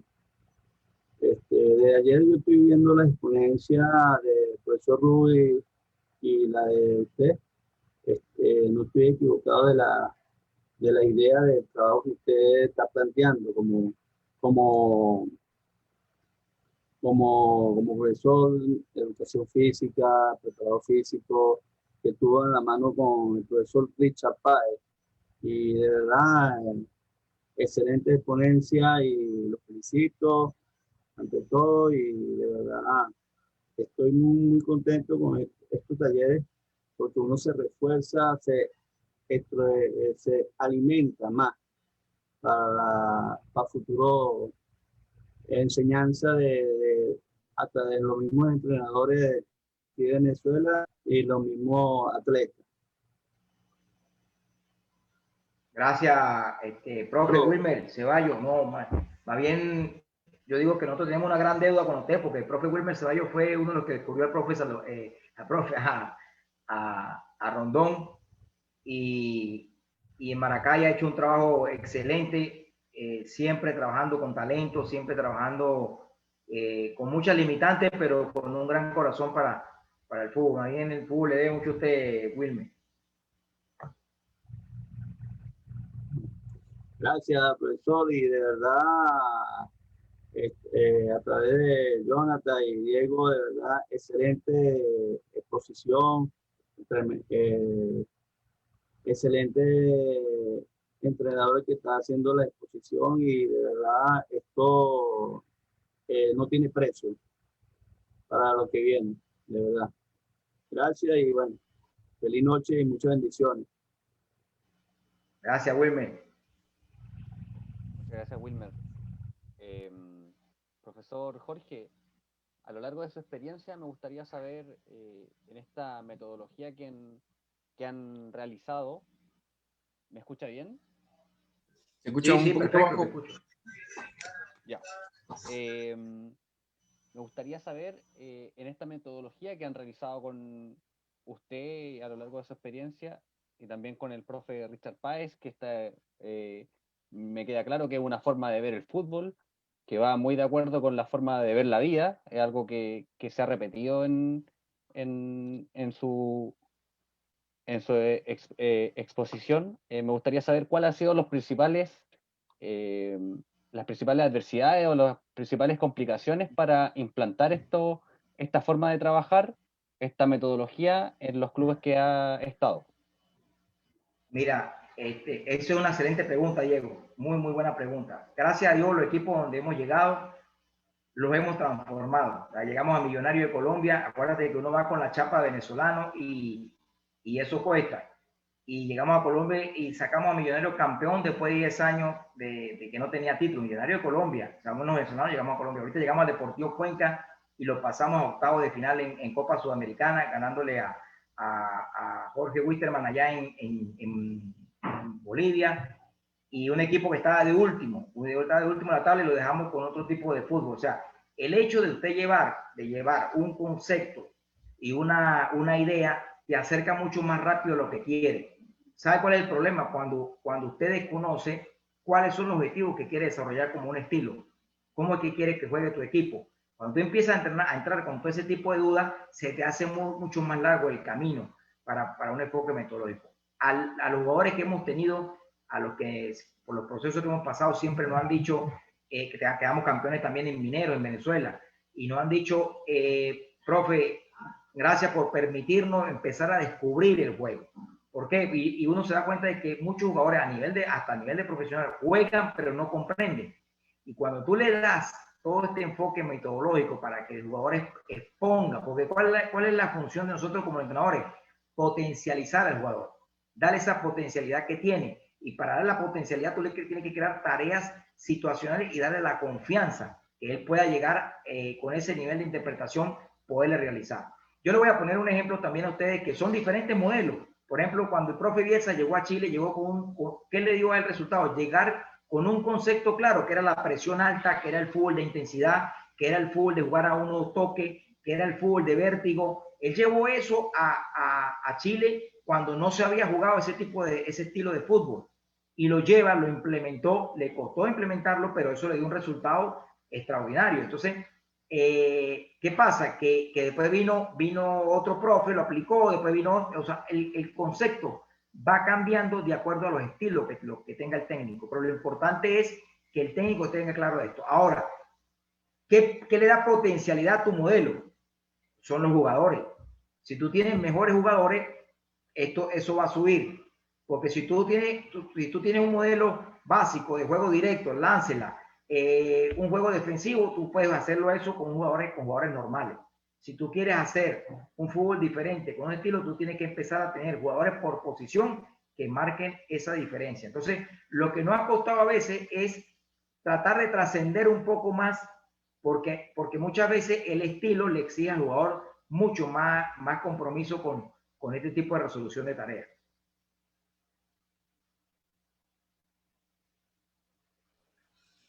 Gracias, profe. Bueno, acá tenemos una pregunta. Kenny Vera puede activar su micrófono y realizar su pregunta. Hola, profe, ¿cómo está? Buenas tardes, buenas noches allá. Desde Ecuador les saludo. Bueno, primero felicitarlo por su exposición, ha sido muy enriquecedora.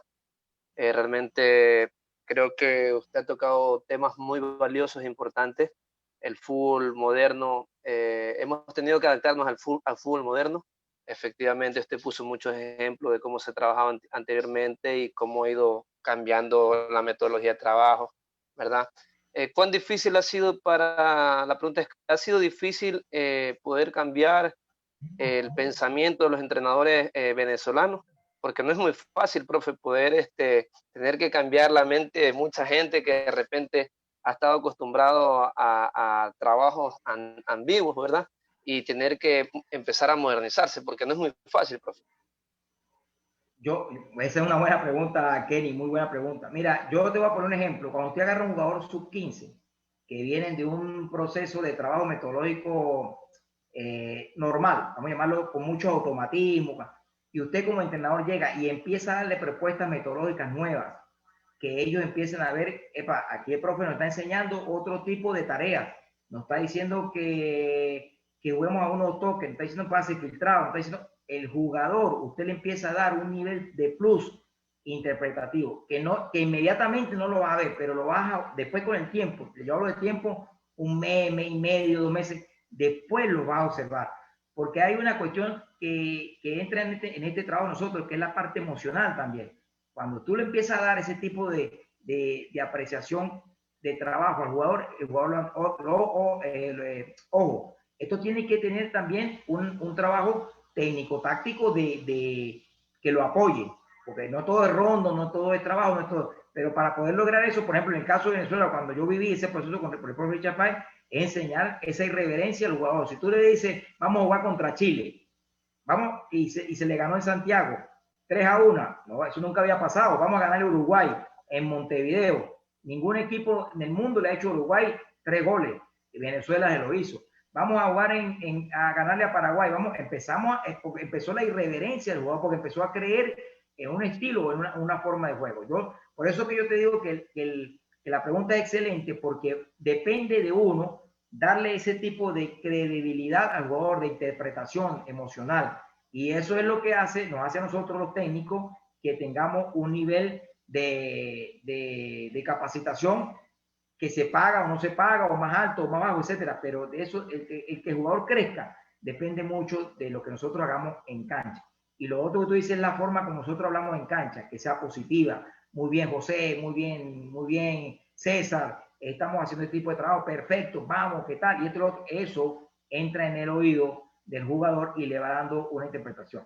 Yo le voy a colocar otro ejemplo que pasó con el profe Richard, que lo utilizaba de manera psicológica, que cuando se iba a jugar contra Brasil, él le decía al central, mira, cuando vaya el 9 a cabecear, no le decía cuando vaya Ronaldo, cuando vaya Cafú, cuando vaya... No, porque es que vivimos por muchos años, acuérdate que el jugador de este lado para arriba, nosotros vemos mucha televisión, entonces nos jugamos psicológicamente con ese tipo de jugadores, coño, Cafú, Ronaldinho, no, te marca al 9, al 7, al 6, no nombró jugadores por el nombre, lo nombró por número, porque él decía, él es un jugador igual que tú, y en la cancha van 11 contra 11. Claro, lógico, hay una selección de talento, una pirámide que es mucho más interpretativa, que lo sabemos, pero si usted va a jugar fútbol, usted tiene que también tener un componente emocional de reforzamiento. Y eso va con las tareas que uno haga también en el día a día. Bueno, sí, efectivamente. Recuerdo cuando estuvo el profesor Páez acá en el Ecuador, vi un Deportivo Cuenca diferente, un Deportivo Cuenca distinto, y efectivamente estaba en los últimos lugares. Y prácticamente dejaron a Deportivo Cuenca en una posición totalmente diferente, ¿verdad? Y la verdad que yo creo que cuando vienen extranjeros acá al Ecuador a aportar con el crecimiento y el desarrollo del fútbol ecuatoriano, y no solamente acá, sino en diferentes países que pueden ir extranjeros, ¿verdad?, a dirigir y dejan algo positivo. Es penoso que lastimosamente no terminaron mucho tiempo ustedes, quizás hubo problemas dirigenciales, etcétera, etcétera, ¿verdad?, que desconozco puntualmente, pero yo creo que es bueno y positivo todos los cambios que se están haciendo en el fútbol moderno de hoy en día. Lo que pasa es, Kenny, lo que tú hablas es muy importante. Lo que pasa es que para subir el nivel, cuando nosotros nos plantearon la posibilidad también de si seguíamos el profe, no, pero hay que subir el nivel, porque ya nosotros habíamos demostrado que podíamos. Nosotros fuimos el único equipo que le ganó ese año a Liga en Quito. El único equipo deportivo que con una nómina, bueno, limitada, y muy limitada. Entonces, ¿cómo compite? O sea, tú ya mostraste. Ahora viene el segundo año, déjame armar a mí el equipo de acuerdo a las características que yo tenga. Entonces, por eso yo hablaba de los contextos que se asumen para esto. Mira, hay una cuestión muy importante que el fútbol nos da a nosotros, y yo se lo voy a decir porque yo he aprendido mucho de esto, que son las realidades. Son las realidades. Yo a cualquiera de las salas le digo aquí, mira, hoy agarre usted Liga, hoy agarre Emelec, por hablar, hoy agarre Universidad Católica de Chile, y empiece pretemporada. Hoy el fútbol moderno hoy en día, la realidad, ¿no? ¿Qué dice el libro? Desarrollar capacidad aeróbica, desarrollar volumen aeróbica, desarrollar volumen. No, papá, hoy ya todos sus equipos a nivel internacional están haciendo fútbol al séptimo día. Y si usted empieza a hacer carrera continua, siempre usted está totalmente distorsionado del modelo, porque ¿cuál es el primer efecto de comportamiento que usted está buscando? El primer partido de competición que lo tiene dentro de 28 días. Dentro de 28 días lo tiene. Entonces yo le digo a la gente, no, mira, está bien, porque me dice, profe, que ¿dónde queda el volumen de resistencia? Mire, amigo, busque todo, sépalo buscar en todas las tareas, porque la realidad competitiva, Emelec al séptimo día tiene que hacer fútbol. Y después viene cómo entrenar en el torneo local, después viene cómo jugar Copa Sudamericana, después viene cómo va pasando Copa Sudamericana, cómo ir compartiendo torneo local, Copa Sudamericana, jugadores lesionados, jugadores que no están lesionados, jugadores expulsados, son realidades que en los libros no están. Entonces, dime. Tiene toda la razón, porque incluso hasta antes tenías mucho más tiempo para preparar un equipo. Hoy en día, lastimosamente, ya no ocurre eso, hoy el tiempo es muy corto. Entonces tienes que estar sobre la jugada. Y con esto termino, profe. Incluso el preparador físico tiene que estar totalmente actualizado, porque si no está actualizado, desbarata todo. Kenny, el preparador físico hoy en día es un asistente técnico más. Porque cuando uno realiza los trabajos con el profe, ¿qué quiere? ¿Qué es lo que vamos a hacer? Vamos a hacer un juego de recuperación tras pérdida. No le va a decir a uno que corra de un cono a un cono, no. Eso ya está pasando, ya el preparador físico, entonces nosotros nos reunimos. Bueno, profe, vamos a hacer un trabajo de 3 contra 3, 4 contra 4, con tal tiempo de trabajo, y uno ya las tareas introductorias van con una situación real. Porque esas son, valga la redundancia, las realidades que nos está presentando nuestro fútbol.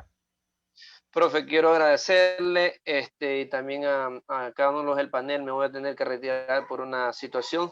Les pido disculpas porque si no me quedará hasta el final.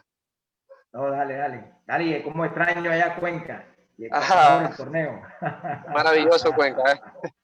Profe, un abrazo, saludos. Dale, abrazo. Muchas gracias, Kenny. Profe Jorge, tenemos otra pregunta que dejaron en el chat de Miel Salas, que nos manda una pregunta, y él está en Maracay, Venezuela. Primero lo felicita por la ponencia, le da las gracias, y él pregunta, ¿cómo se puede asociar a esta metodología las capacidades físicas condicionales, tomando en cuenta la toma de decisiones?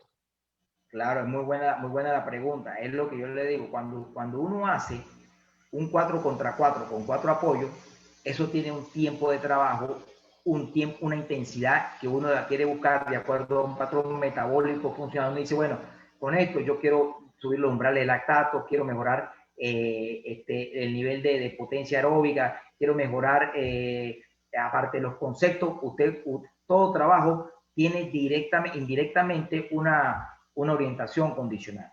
Ahora, yo le digo, por ejemplo, los patrones de fuerza, que son muy analíticos, ¿dónde lo tiene que trabajar usted? En el gimnasio. Por eso que yo le digo, llegue con el jugador una hora antes para que haga trabajo de fuerza explosiva, que haga arrancadas, que haga preventivo, que haga...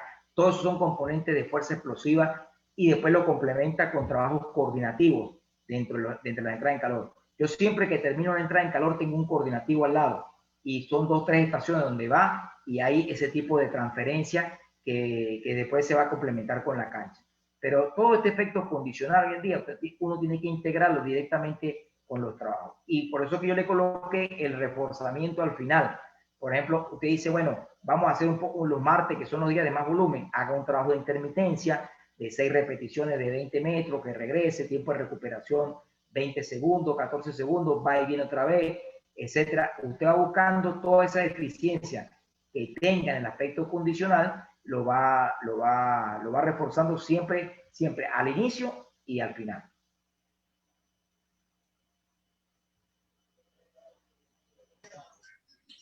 Gracias, profe. Tengo otra pregunta a título personal. Quería saber, más o menos, usted hablaba, y también en el profe Richard Páez, habla de las situaciones simuladores preferenciales. Para algunos que no entienden qué es esto, podría tal vez darnos una introducción de su concepto y cómo lo han aplicado en los diversos equipos que han hecho. Porque, bueno, sabemos que son situaciones. Claro. Disculpe, me está hablando acá el celular. No, Estas situaciones simuladores preferenciales tratan de sacar del juego un contexto del partido y llevarlo al entrenamiento. Claro. Entonces, al entrenamiento, es lo que yo le hablaba. Dime, sí, termina la pregunta. Termina. Entonces, lo que quiero que se enfoque en su respuesta es cómo lo hace. Sacamos, no sé, me estoy imaginando, estamos en una situación de ofensiva en mitad de cancha, donde el equipo está tal vez posicionado atrás en un bloque bajo. Me gustaría saber más o menos cuáles han sido las situaciones que han... Yo te la pongo con otra parte que yo la expliqué ahí. ¿Cómo resuelves tú la presión alta? ¿Cómo resuelve la presión alta que te haga un equipo? Entonces, eso es una situación simuladora preferencial. Y tú tienes que crear una situación. Entonces, yo le decía, uno coloca el central portero, laterales bien abiertos y 2 mediocentros en todo el centro de la cancha. Y cuando tú haces la salida, te van a presionar. Y ahí empieza esa situación simuladora preferencial. ¿Ves? Hasta que tú la realices y cómo hace la toma de decisión en el central, cómo la conecta con jugadores de medio centro hacia adelante, y ahí termina la jugada. Luego viene lo que tú aplicas en eso. Si la pelota pasa a la zona 2, ¿cómo son los giros? Cuando el jugador gira, ya qué tipo de situación se da en ese momento determinado. Entonces uno le crea situaciones, por eso hablamos de situaciones preferenciales, o cuando vamos a definir, cuando se hace una transición, tú recibes, hace una transición y tú generas una transición de 4 jugadores contra 3 defensas centrales, que es normalmente como se queda un equipo cuando tú lo puedes agarrar en transición y terminar esa transición con una realidad situacional, no con una realidad que no tenga que ver, o sea, una realidad de 3 delanteros contra 4 defensas. Eso no ocurre, porque siempre la idea de la transición es que tú agarres al equipo en una desventaja posicional. Bueno, esos son los trabajos de situaciones preferenciales que uno habla para poderla realizar. Entonces uno dice, bueno, ya jugamos, ya salimos de la presión. ¿Qué pasa cuando la pelota entra en zona 2? No puedes jugar a 3 toques, no puedes jugar a 4 toques, porque en esa zona es casi imposible jugar a ese tipo de dinámica. Tiene que jugar con una dinámica explosiva, con otra característica. Supongamos un lateral que entra en zona 1 a zona 2, de zona de iniciación a zona de progresión, no puede entrar con la misma dinámica de zona 1 a zona 2, o que va a terminar, entra a zona 3, no puede terminar de manera estacionaria a zona 3, porque eso no existe. El lateral, cuando entra a zona 3, es el efecto sorpresa, y entonces ahí se queda una situación preferencial. Claro, profe, ahí está el tema también de la jerarquización de las tareas. Llevar esa situación a un grupo, a una tarea individual, a una tarea sectorial, intersectorial, una tarea colectiva donde abarque un espacio mayor.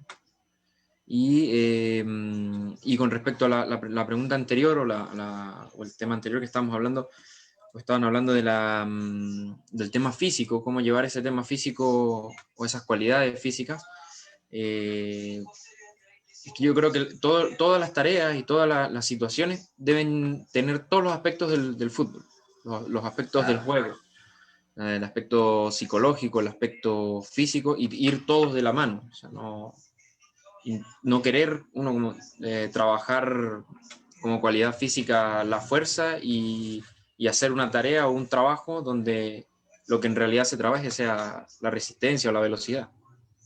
Exacto, ahí es donde partimos, pues, porque todo tiene una combinación, no hay una preferencia selectiva de un aspecto condicional. Fíjate que eso que tú hablas de la parte sectorial o intersectorial, por ejemplo, entre los juegos sectoriales, a mí me encanta mucho el juego de doble área, mucho, un juego de 5 contra 5 con apoyo. ¿Por qué? Porque es un juego donde, ¿cuál es el mecanismo ahí toma decisión, resolución de problemas, jugar a unos toques, recuperación tras pérdida? O sea, ahí uno está pendiente de que esa situación preferencial simuladora que uno hace en un juego de 5 contra 5, de 4 contra 4, tenga ese tipo de exigencia. Y tú haces ese trabajo 4 minutos, pero con la intensidad adecuada. Es un trabajo láctico, que es lo que está pidiendo la situación realmente de juego. Claro, pero ¿quién marca la intensidad? Nosotros, los entrenadores.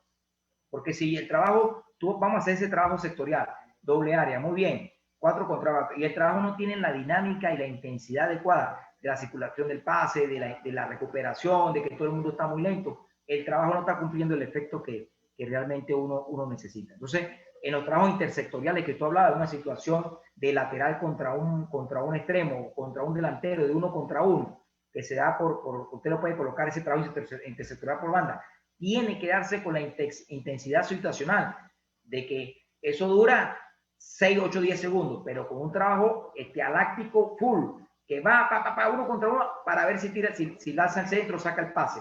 Terminó inicia el otro. Terminó inicia el de este lado. Bueno, esas dinámicas las crea el entrenador. Claro, profe. Y bueno, lo que hablaba también en la charla, el ritmo de juego que debe tener la tarea. Profe, un mensaje o al grupo de entrenadores que están en búsqueda de ese modelo de juego, de esa idea de juego. Y bueno, un mensaje que nos dio es que hay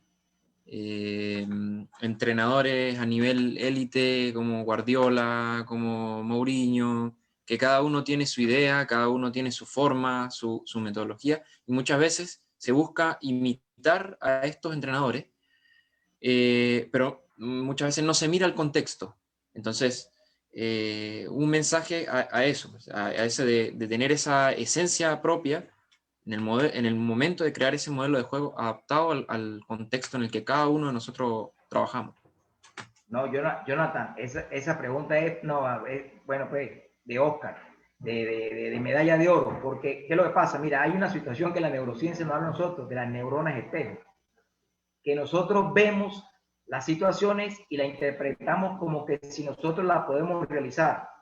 Entonces, uno ve entrenando a Guardiola. Yo cuando pongo ESPN, Fox, DirecTV, cualquier canal, y veo al Guardiola entrenando con 5 canchas alrededor, 100 balones, 20 chalecos, 4 ayudantes de cancha, 5 analistas de video. Bueno, nosotros en el proyecto mío de Aprendiendo a Traer el Juego, un analista de video nos dijo que fue allá al Manchester City, tienen 19 analistas de video.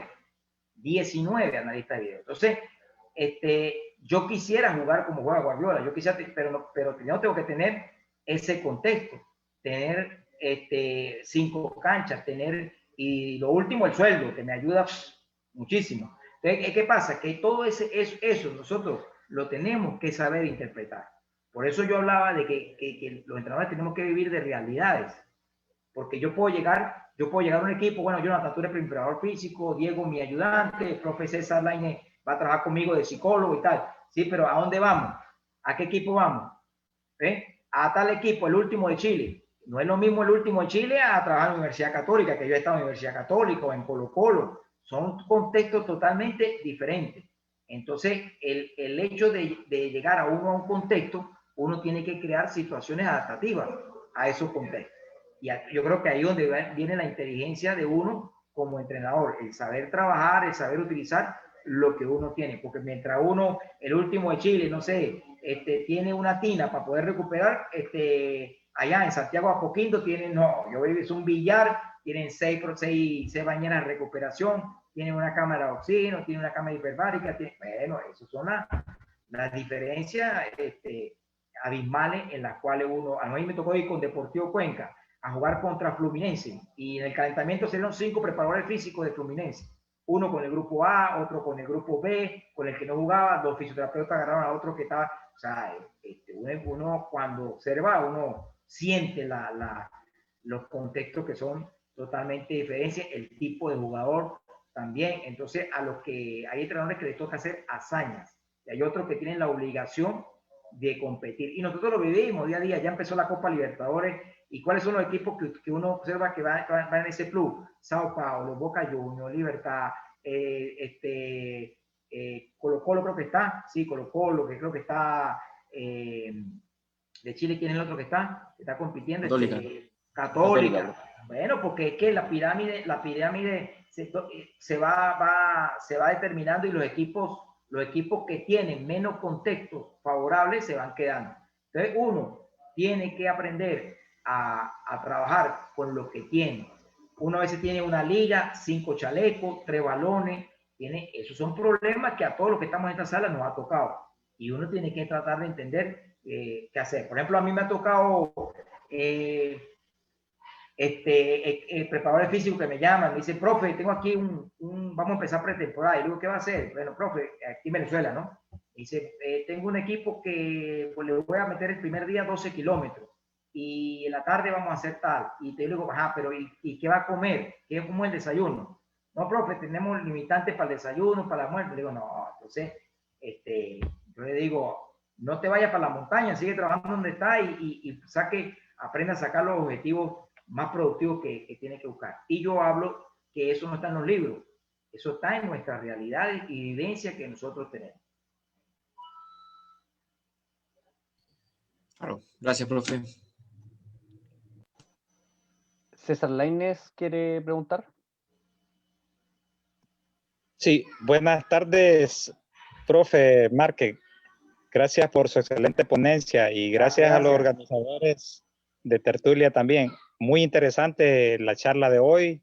La verdad que me gustó mucho. Aquí desde Honduras les saludo. Y mi pregunta es, de acuerdo a su experiencia con lo que nos hablaba de entrenar 5 minutos con un resultado de 1 a favor, 5 minutos 1 en contra o con un jugador menos, más o menos como cuántas veces lo recomienda usted el entrenamiento o lo ha usado en su experiencia.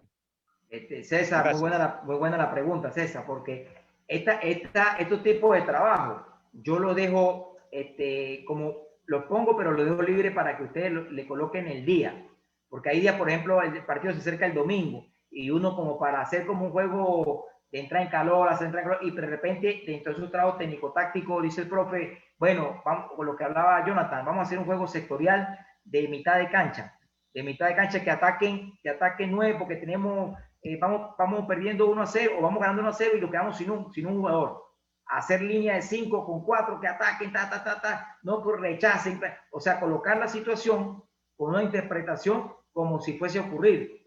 Y entonces ahí yo llamo los juegos de resiliencia, porque el jugador tiene que tener el temperamento, la concentración para poder tratar de desorganizarse en un aspecto táctico, pero volverse a organizar. Y eso lo puede uno hasta los días martes. Si uno quiere hacer juegos que tengan un nivel de exigencia física, bueno, hace ese tipo de juegos también. Que quede con un gol, que tenga que marcar gol, porque si no, no clasificamos. O decimos, mire, dentro de las cosas, a mí me gusta hacerlo, y digo, bueno, viene premio de $100,000 para todo, gol, faltan 5 minutos, y se le mete la magia a los muchachos como que si estuviésemos, bueno, ahí trabajando, ¿no? Pero se dan esas realidades para mí que son interesantes, y uno dice, bueno, vamos a enfrentar hoy al Club Deportivo Tegucigalpa, vamos allá a hacerle 5, vamos a hacerle 2, o cómo jugamos. Entonces uno le recrea ese tipo de situación. ¿Qué pienso yo que hace uno con eso? Es visualizar al jugador. ¿Por qué? Porque puede ocurrir. Te puedes quedar con uno menos y con 10 en cancha o con 9 en cancha y aguante 5 minutos a ver qué va a pasar. Y lo vimos en la Champions, lo vimos en los juegos en el alto nivel. Y yo dije, coño, ¿verdad? Pero ¿por qué no hacer juegos que tengan que ver con este tipo de situaciones que ocurren dentro del partido? Pero usted lo puede colocar los días que usted considere. Por ejemplo, a mí los días antes del partido me gusta mucho jugar, por ejemplo, con los tiros de esquina. El equipo que más haga goles. Entonces, pongo puro 5 delanteros contra 5 defensas, marca personal. Y que lancen 8 tiros de esquina a un lado, 8 tiros, y el equipo que pierda, pues paga una pizza, recoge todos los conos, o tiene que recoger los chalecos, etc. Pero ahí, con ese jueguito, uno crea una competencia que le va a ocurrir en el partido. Gracias, profe. Dale. Profe Jorge, ya para ir cerrando, le tengo la última pregunta, que tiene relación con lo que le consultaba Jonathan sobre el contexto. Contarle un poco que el otro día estaba en un curso que está haciendo la ITP, la Asociación de Técnicos de la UDEF, y el profe Gerardo Peluso dijo que lo más importante, uno de los aspectos más importantes, es conocer la cultura futbolística de la ciudad, del país, de donde vaya. Entonces yo le quería preguntar a lo largo de su experiencia, como le ha tocado ir a diversos lugares, ¿cómo se vincula ese modelo de juego que tiene el entrenador, que tiene un cuerpo técnico, con el lugar a donde va, con el club, con la ciudad? ¿Cómo hacen esa vinculación? ¿Qué investigan? Claro. ¿Investigan de la historia de la ciudad? Me gustaría saber un poco de eso. Muchas gracias. Eso es fundamental, porque mira, uno va a Ecuador, por ejemplo, y el jugador ecuatoriano, el fútbol es rápido, explosivo, hay unos negros de 1,80, 85 que tienen una potencia que uno ve de repente que no es un juego de mucha... Hay jugadores que son calidosos en cierto sentido, pero la característica del juego es mucho más explosiva. Entonces, uno va leyendo cómo es el torneo. Si uno va, por ejemplo, a Colombia, es un juego muy posicional, le gusta mucho salir desde la fase de inicio, tienen muchas progresiones. Si uno va a Venezuela, un juego directo, de choque, de mucha intensidad. Y así uno ve el fútbol chileno, por ejemplo, es un fútbol también que uno le va encontrando como el aspecto cultural de juego y la forma como el jugador también, como es la característica del jugador. Hay jugadores por ejemplo, hay jugadores que no les gusta mucho el trabajo físico, hay otros que sí les gusta mucho el trabajo físico, hay otros que tienen otra característica, y eso son culturas que se van trabajando. Eso lo aprendí yo también cuando fui a Brasil, que el jugador de Río le gusta más la pelota, el trabajo suave, y el jugador de Sao Paulo y de Porto Alegre es de intensidad, es de fuerza. Entonces, esas culturas son totalmente opuestas en lo político y de un mismo país, ¿ven? Entonces, esos son claves. Eso que dice el profe Peluso es muy importante tenerlo en cuenta, porque cómo es el jugador, desde el punto de vista educativo también, qué nivel tiene, cuáles son las características para comprender el juego, todo eso. Por eso yo le digo que son cosas, vuelvo y repito, que uno la va aprendiendo en el camino del fútbol y de la vida. Y los libros no te dicen eso. Los libros, cuando uno llega, los libros te hablan de, tú tienes que cargar un morral de convencimiento. Eso sí le digo a todos los entrenadores. Preparémonos para cargar un morral de preparación, de convencimiento, de idea, de que usted esté claro en sus ideas. Y eso es lo que usted va a plasmar. Si usted va con dudas, te come el jugador, te come el entorno del fútbol. Porque uno en la cancha no puede ir con dudas. Uno en la cancha tiene que ir con un criterio de seguridad, porque hay 30 jugadores que te están observando. En el primer momento que usted diga, bueno, vamos, mire, lo que pasa es que, chao, ahí te lo comes, te comes.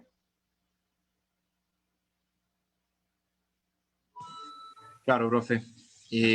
Bueno, de hecho también hasta en mismo Venezuela, el jugador merideño, por ejemplo, es muy distinto al jugador oriental. Usted que ha estado en los dos lugares, el jugador merideño es un poquito más más encarador, más jugón, y el oriental es más físico, entonces... Más hasta el explosivo, mismo más el país. uno contra uno. Exacto. Entonces se ve mucho también dentro del mismo país. Bien, profe, para ir cerrando, para ir despidiendo, agradecerle, para nosotros es un honor tenerlo, como lo dijimos al principio, a lo largo de la charla. Bueno, yo como siempre lo he dicho a mis conocidos acá en Chile, un gurú de la preparación física en Venezuela, así que es un honor haberlo tenido. Y agradecer a cada una de las personas que estuvieron: César Lainez, Daniel Ominelli, Gonzalo Gutiérrez, Emiel Salas, Reinaldo Goncalves, Enio, el profesor Linares, Roberto Tarabal, Gustavo Hernández, Anthony Delgado, Ilenis Pérez, Hans, Dayana Candal y Enio. Y también informarles que la próxima semana tendremos día martes y miércoles, tendremos al profe Anthony Delgado, entrenador de Barguense Fútbol Club de Venezuela, y director también, fue director del Colegio San Agustín, hablándonos sobre precisamente el desarrollo del futbolista en edades infanto-juveniles, y el profe Eduardo Barahona, que es docente INAF y entrenador de fútbol universitario, hablándonos sobre la jerarquización de tareas, justamente el tema que tuvimos hoy. Vamos a tener al profe Eduardo Barahona hablando sobre o haciendo énfasis en este tema. Así que por mi parte, profe, agradecerle, y bueno, le deseo muchos éxitos en sus labores.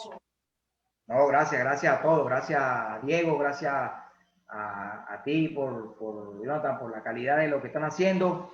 Y bueno, sigan en este camino. Yo creo que están haciendo una gran tarea, ustedes que son jóvenes, que están empezando a darle calidad a esto. Creo que a la edad que ustedes tienen y que estén sumando este tipo de cosas para todos los entrenadores, eso implica el grado de compromiso que tienen, no solo con los demás, sino con ustedes mismos, de seguir creciendo. Dale, y siempre la orden para lo que necesiten. Y por aquí, bueno, las puertas están abiertas en cualquier lado del mundo donde yo esté.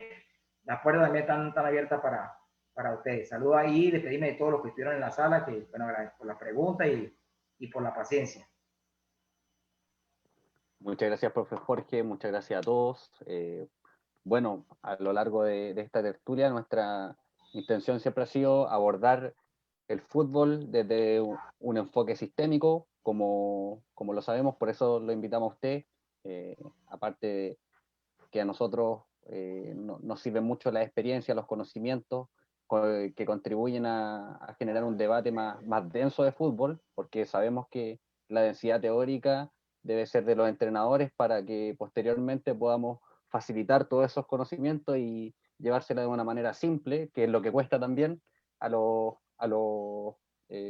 jugadores. Así que agradecerle a cada uno de ustedes, dedito para arriba, y nos vemos la próxima semana a las 19 horas. Un abrazo de Dale, gol. hasta luego. Chao. Gracias. Chao, Y chao. disfruten los chilenos en estas fiestas patrias. Cuídense. Chao, chao. Chao, chao.